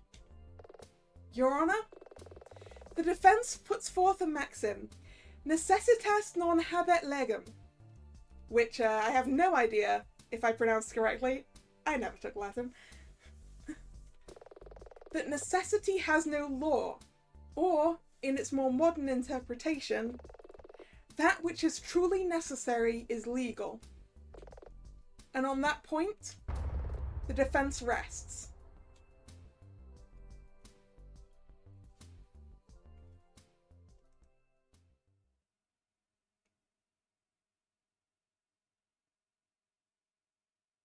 I love how Comet and Stana have seats to themselves. I believe Ms. Aquila's point stands. Yeah! Knew it! Yeah! You mean... Order! This court will, in future, need to meet to decide the fate of the Lady Malfara.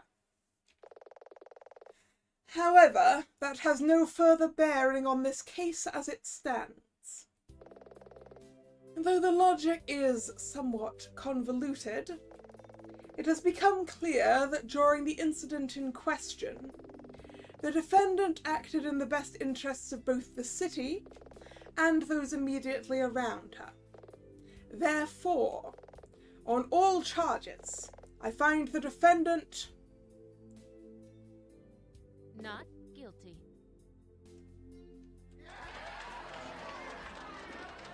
Millie! Janice!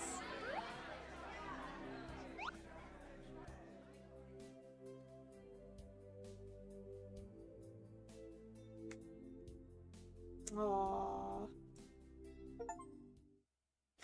I was about to say Love Wins, and that's literally the title of the achievement I just got.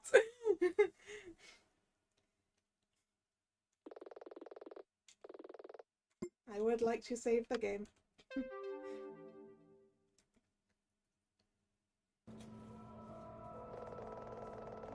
And with my oath fulfilled, I, Kiara Williams, return this sacred feather. And with my oath fulfilled, I, Danny Trust, return this sacred feather. And with my oath fulfilled, I, Amara Walker, return this sacred feather. And with my oath fulfilled, I, Dylan Merlo, return this sacred feather.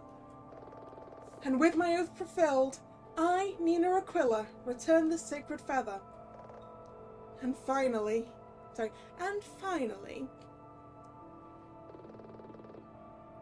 Tuesday, March 10th, 6:21 p.m., Centrum Park, Day 7.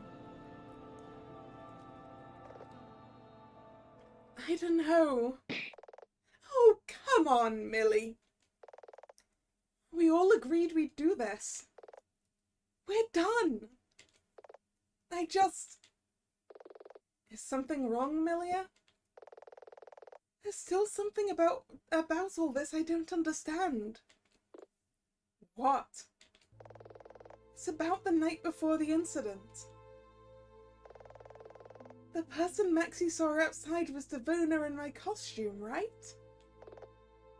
That's right. But Maxie said she thought she saw her with a monster from the show. What was that about? Oh, that. What did Devona/Malfara have with them when Maxie saw them outside through the window?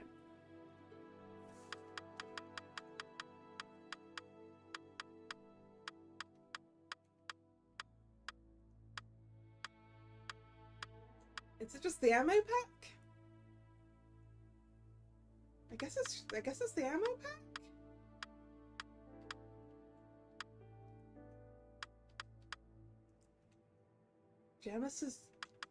Janice's missing costume? Maybe?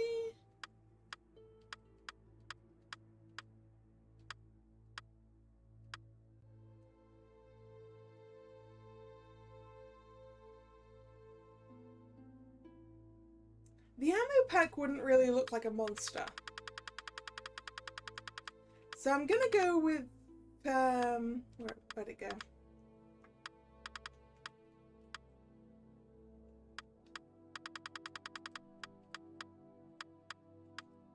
Janice's missing costume, which we haven't used at any point.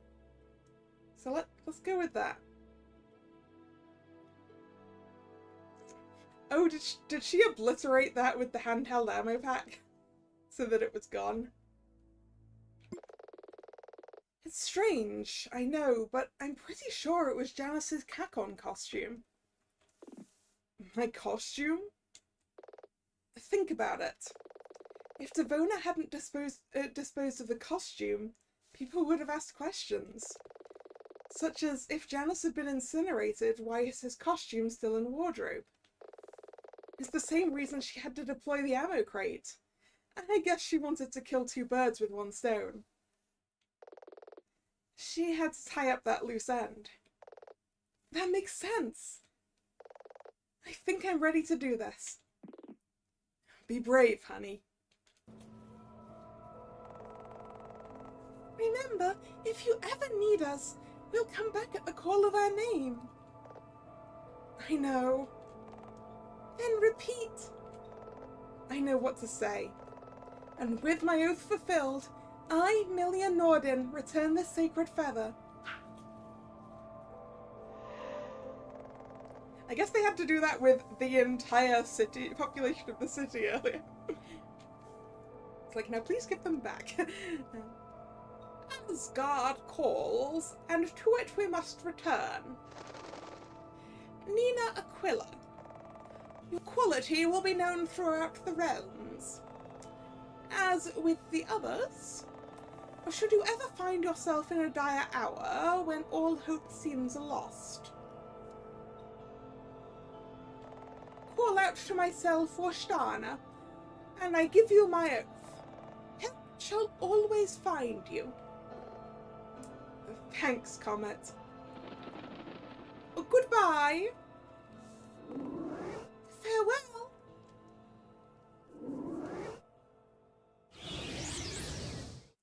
It's nice to know that if we have enough of a problem that we need them, we can get them. Now I think it's my turn to thank... Forget it, you diva. This is my moment. Well done, Nina. I can never truly speak for her, but I think you did Erica proud. I know I gave you a hard time, but you're a great Valkyrie Brynhild in my book. Thanks. Now come on, girls. I'll buy you sushi. I can't eat raw fish. Pregnant, so... I was talking to Kiara and Danny. I assumed you two would want to make your own dinner plans. I could eat. I know a place. Yeah. Sorry. Let's roll. Can't we get sushi on the house? No. Amara offered to pay. She can pay for the manager's food too. I was just thinking, with the baby, if it's a girl, what about Nina? I was gonna say the same. Actually, honey, I want to talk to Nina for a moment. Can I meet you at the gate? Don't be long.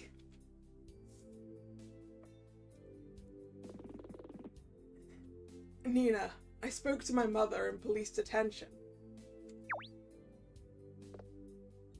Oh? I know that it was really you that ended the battle. What you did, I can't imagine how hard that must have been. Nothing I do or say can ever make this up to you, but know that I am forever in your debt. I understand, but really, don't let it get to you. It's a part of who I am.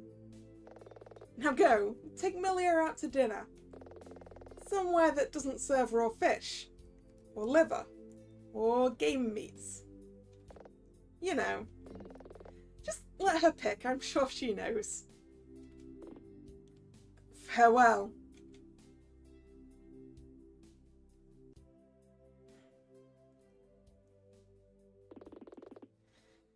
Okay, I've been quiet for long enough now. Huh?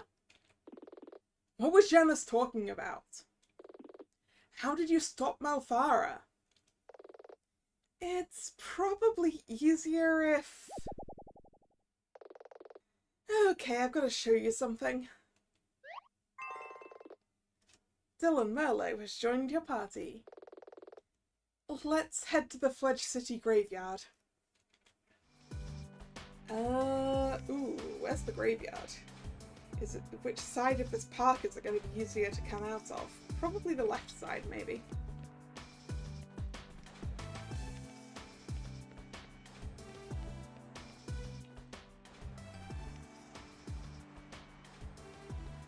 Yeah.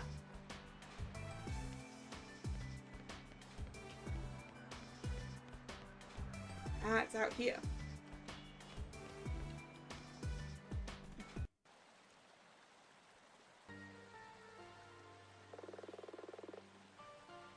Tuesday, March 10th, 7:15 p.m. Fledge City Graveyard, Day 7. What are we doing here? Dylan, I want you to meet some people. Firstly, Mum and Dad. Sarah and Frank Corvus. Ah, a different bird. Oh. But let me finish.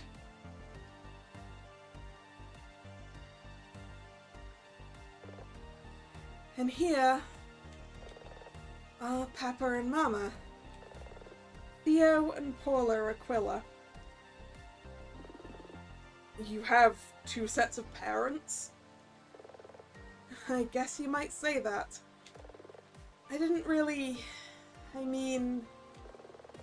I called them both Mum and Dad, really. Just these days I use Mama and Papa for the Aquilas. I think they would have wanted that. The Aquilas were my biological parents. But after they died, I was raised by Sarah and Frank Corvus. I'm sure it's hard for you to tell me this, but it doesn't explain how you beat Malfara. It's like Malfara said. I was 6 years old when it happened. Papa was a scientist and engineer, and Mama was an accountant. They both worked for a big local business's R&D division in weapons research. One day, I had come to work with Mama. I don't really remember why. Papa had to go out to the car in the parking lot. Mama needed to tell him something, so we walked out to the lobby. She left me with a lady who worked at the office. Stay with her, okay? I'll be right back.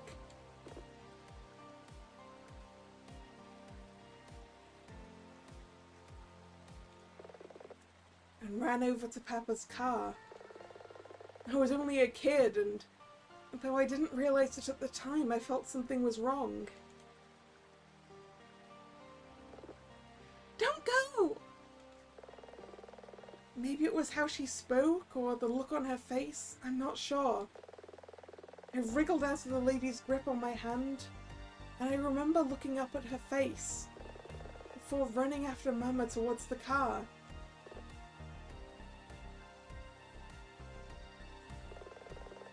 And in that moment, my life changed forever. So that means that lady that she was briefly left with must have been the lady who turned up at the end of chapter 3, because she said that she was the last person she saw with both eyes.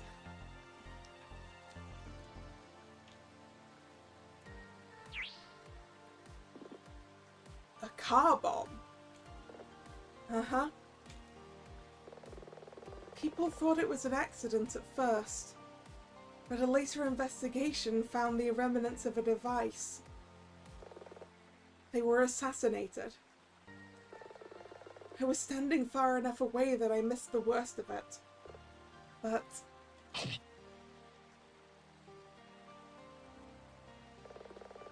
I was hit in the face with pieces of shrapnel, leaving scars, as well as cutting a chunk out of my right ear. That was the last moment I recall seeing anything with my right eye. My memory after that fragments a bit. Half remember the operation they carried out to keep me alive. The next thing I knew, I woke up and leapt out of bed like a bullet from a gun, on an unfamiliar hospital ward at 3 AM, blind in one eye. I cried and wailed and fought so much to try and escape. Let me go! Let me go! Mom! Dad!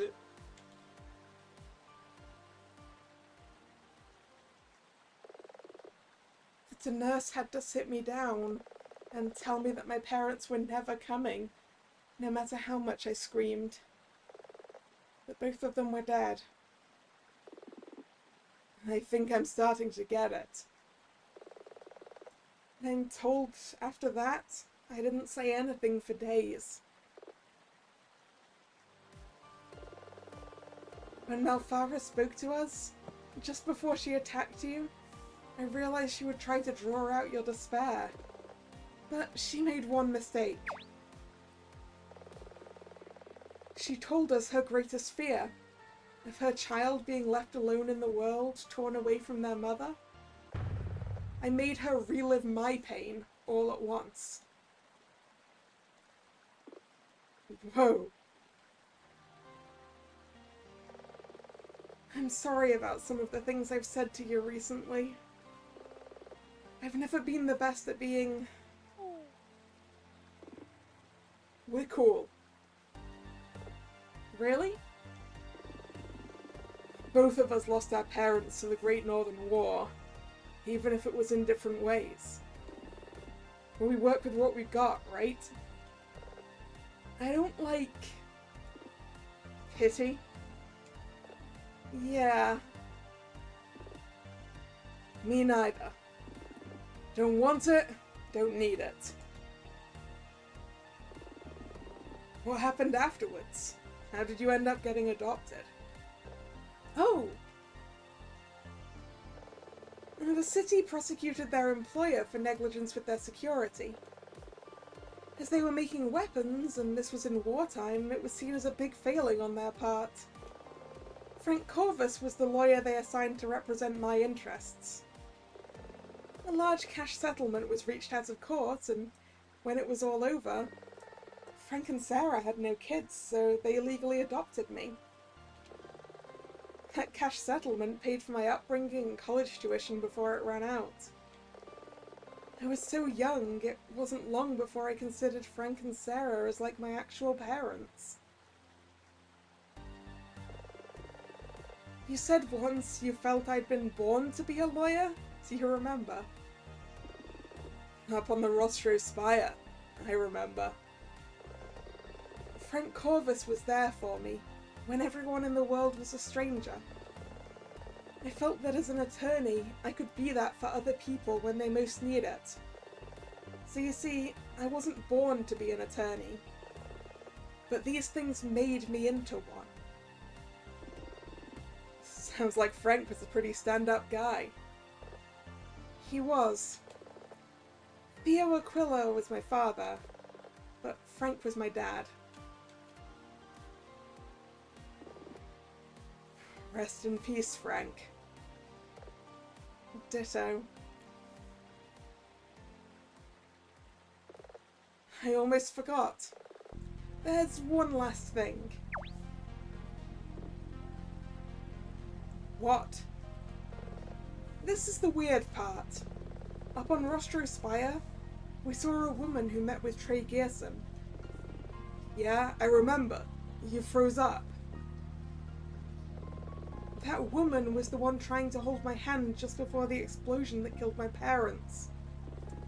Are you sure? It's been decades. Her face was the last I ever saw with both eyes. I'm absolutely certain. Still, what's so weird about that? It's been what, 20 years? She probably got another job? That's the strange part. It's been 20 years. But she looks identical. She was standing pretty far away, Nina. I'm telling you, it's not like that. Her face is burned into my memory like a photograph. And even after 20 years, she looks exactly the same. Maybe we could look her up. You got a name? No, she was a random co-worker from my parents' workplace.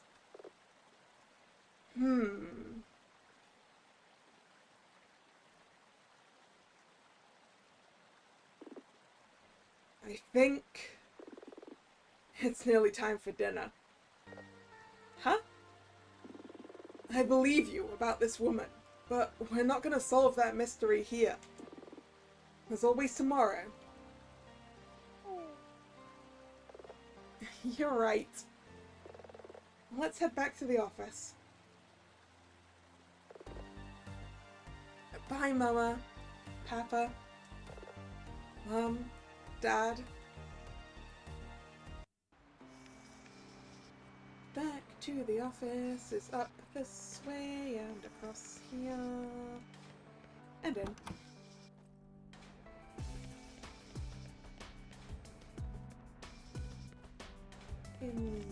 To the left and into the office. You okay? I'm just kind of relieved to be home. What's all this stuff? Oh, that? Let's talk about that tomorrow. In that case, I'm gonna see what's on TV.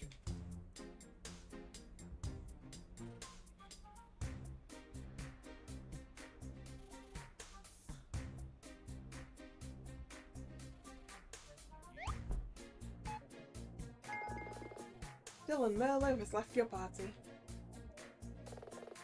I could take a shower. Or Oh, I just grabbed my night clothes from the lockers in the bathroom. Oh, we're having a shower. We have done a lot of fighting today. We're going for a shower.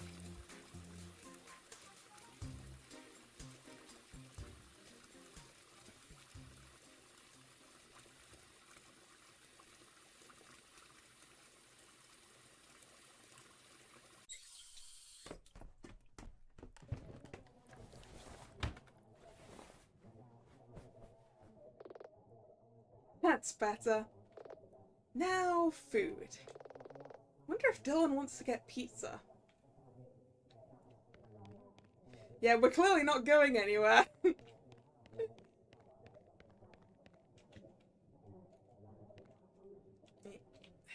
let's talk to Dylan from behind. What are we watching? Just some anime show about giant robots. Huh. Anime show about giant robots, huh? Do you want to get pizza? That reminds me, I need to check if we've been paid. Well, let me go check the mail.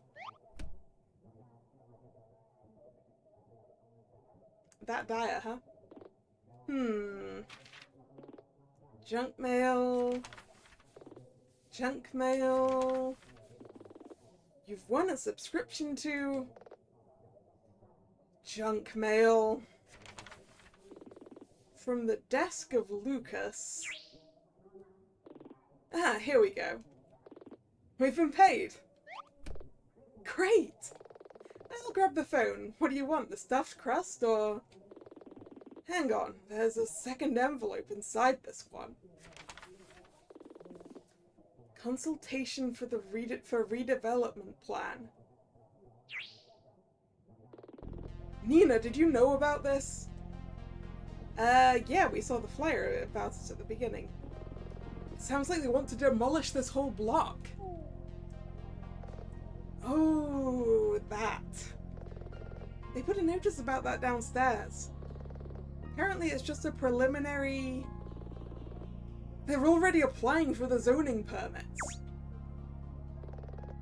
Is it really that far along? It says there's a big community meeting happening in a week. I need to RSVP to say we'll attend.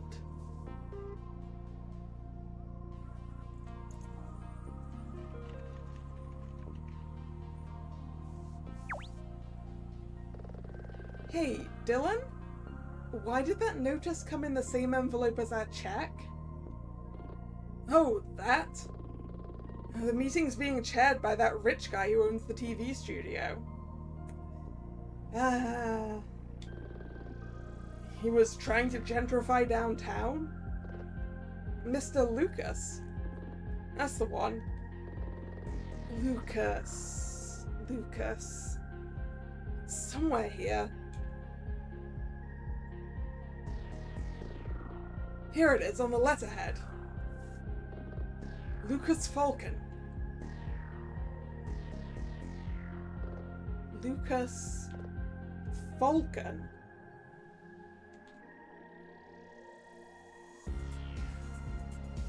Yeah, wasn't Falcon the name of that businessman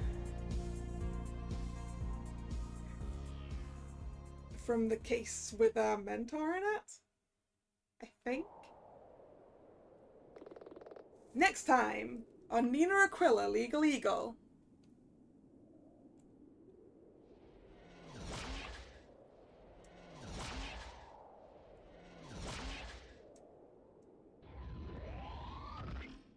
Oh, it's mecha time? I think it's mecha time. Sword 12, moving to Sector 6. No sign of hostiles. Over. Understood, Sword 12. Continue sweep. Roger that.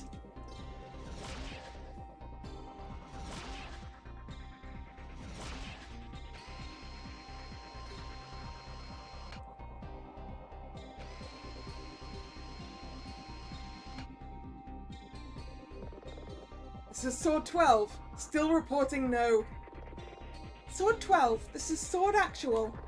We're detecting something unusual in your area. Can you confirm? Over. Sword actual, this is sword 12. Define unusual.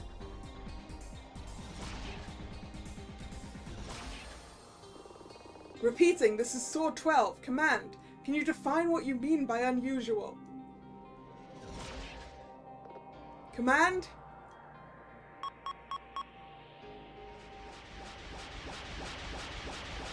What the? I saw a shadow. It was vertical-ish. That's about all. It's that time again! Aquila channel! Hello!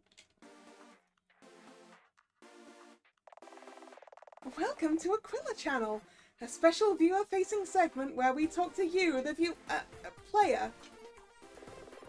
This chapter was primarily themed around the magical girl anime genre. Fans will surely have noticed some of the references spread throughout. Though we reimagined an anime show within the Fledge City world, as being filmed like a real-life tokusatsu show. Maybe we're going a bit fast. Magical Girl, or Mahou Shoujo brands, have become a staple of real-world Japanese culture. But did you know they descend in part from an American show? The 60s live-action sitcom Bewitched, in which an otherwise normal housewife is secretly a witch, was popular in Japan and inspired several anime shows which went on to become a whole genre. Now, of course, stories of women and girls with magical powers exist in many cultures around the world. But it's still fair to say that this American show had an influence on the genre, which evolved to be uniquely Japanese with its own tropes and cliches. We recommend fans who are interested should search online to learn more about these cross-cultural connections, because they're kind of fascinating. However, those early shows would usually involve a single girl, using magic to solve typical life problems. It can surprise some people to know that the idea of a team of warrior girls, each with magic powers, actually came much later. Warrior girls first emerged in the 70s. Though you can't really talk about this without mentioning Sailor Moon, which in the early 90s would mix magical girl fiction with elements of super team shows.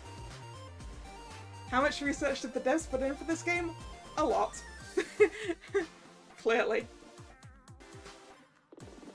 Think Power Rangers. To make something that felt fresh and new. The weird part is that these days, shows where a team of magical girl warriors, usually wearing different coloured uniforms or armour, have become so popular that people almost think of it as the stereotypical cliché for the genre, when originally those things were straying from the norm. Once we had the idea of the team, it seemed to make sense that in this world, their show would be more like a live-action special effects heavy production. Magical girl media, at its core, has a strong theme of identity. The girls who transform take on an idealized form, and this is part of their character growth. It's quite telling that in the early shows, the girls would often transform into a doctor or an office lady or mother. And they were made for kids, so their main character would get a glimpse of the adult world during the adventure. This idea of playing with identity seemed fun. Take Milia in the story. She's so many different people to everyone around her. She's Milia the actress, Milia the wife, Milia playing a role on TV, Milia as an actual magical girl. And in the story, Malfara represents one of those lives breaking through and contaminating the others. This is also tied to Nina and Dylan's story. Nina has the version of herself she shows to the world, but rarely lets anyone see beneath that. Dylan has similar motivations. Dylan and Nina found victory by working through their own issues. Even the story's final clue involved a piece of evidence easily seen as one thing, but actually something else. In a sense, both Nina and Milia wear masks, and the magical girl theme seemed a great way to explore that. Now it's time for us to sign off, but before we go, thanks again for playing. And as always, tell your friends! Chapter 5 is going to be a journey into the heavy metal world of giant robots, which I am really looking forward to.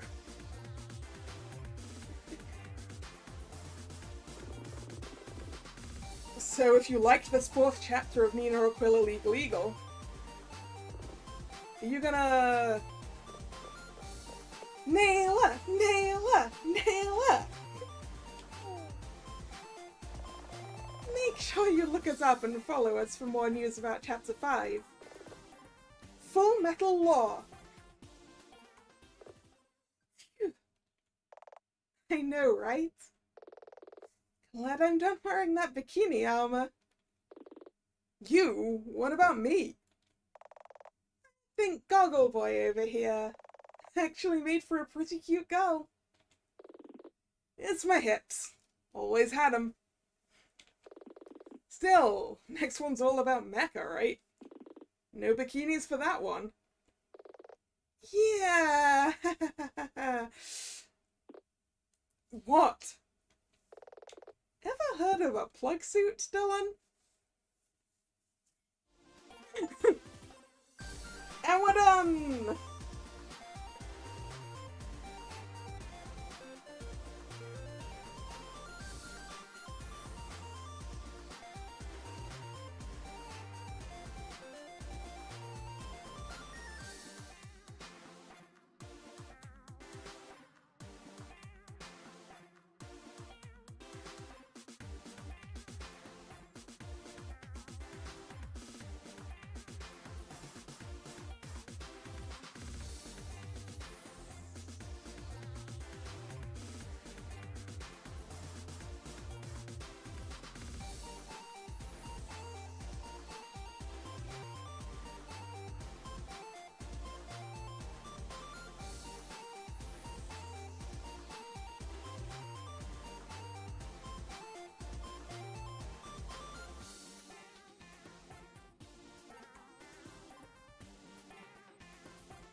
Nina will return in Nina Aquila Legal Eagle, Chapter 5, Full Metal Law. Man, I'm looking forward to it. I'm looking forward to it. And there we go. We are done. And we will, eventually we will get to play Chapter 5. I look forward to that happening. And if you want to follow along with the progress of that, there are various links in the description. I actually don't remember if I have the social media links down there. I do. So you can go follow Nina Aquila game over on Blue Sky, or there's the various links for Steam or itch.io if you want to go check them out there.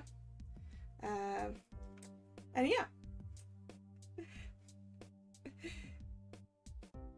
There's also a Discord link in the game itself.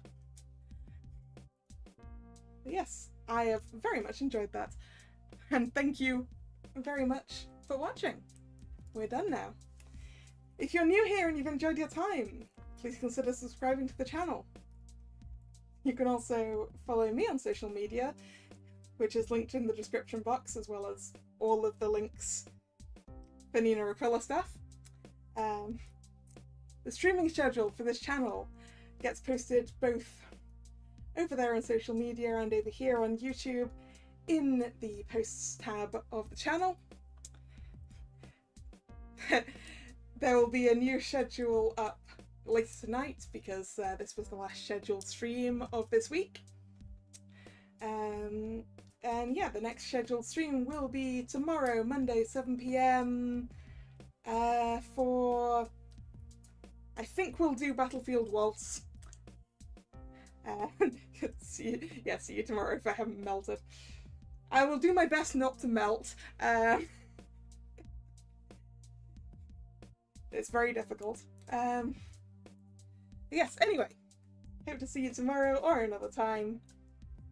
Once again, thank you very much for coming. And this is Kalla signing out. See ya. Bye bye.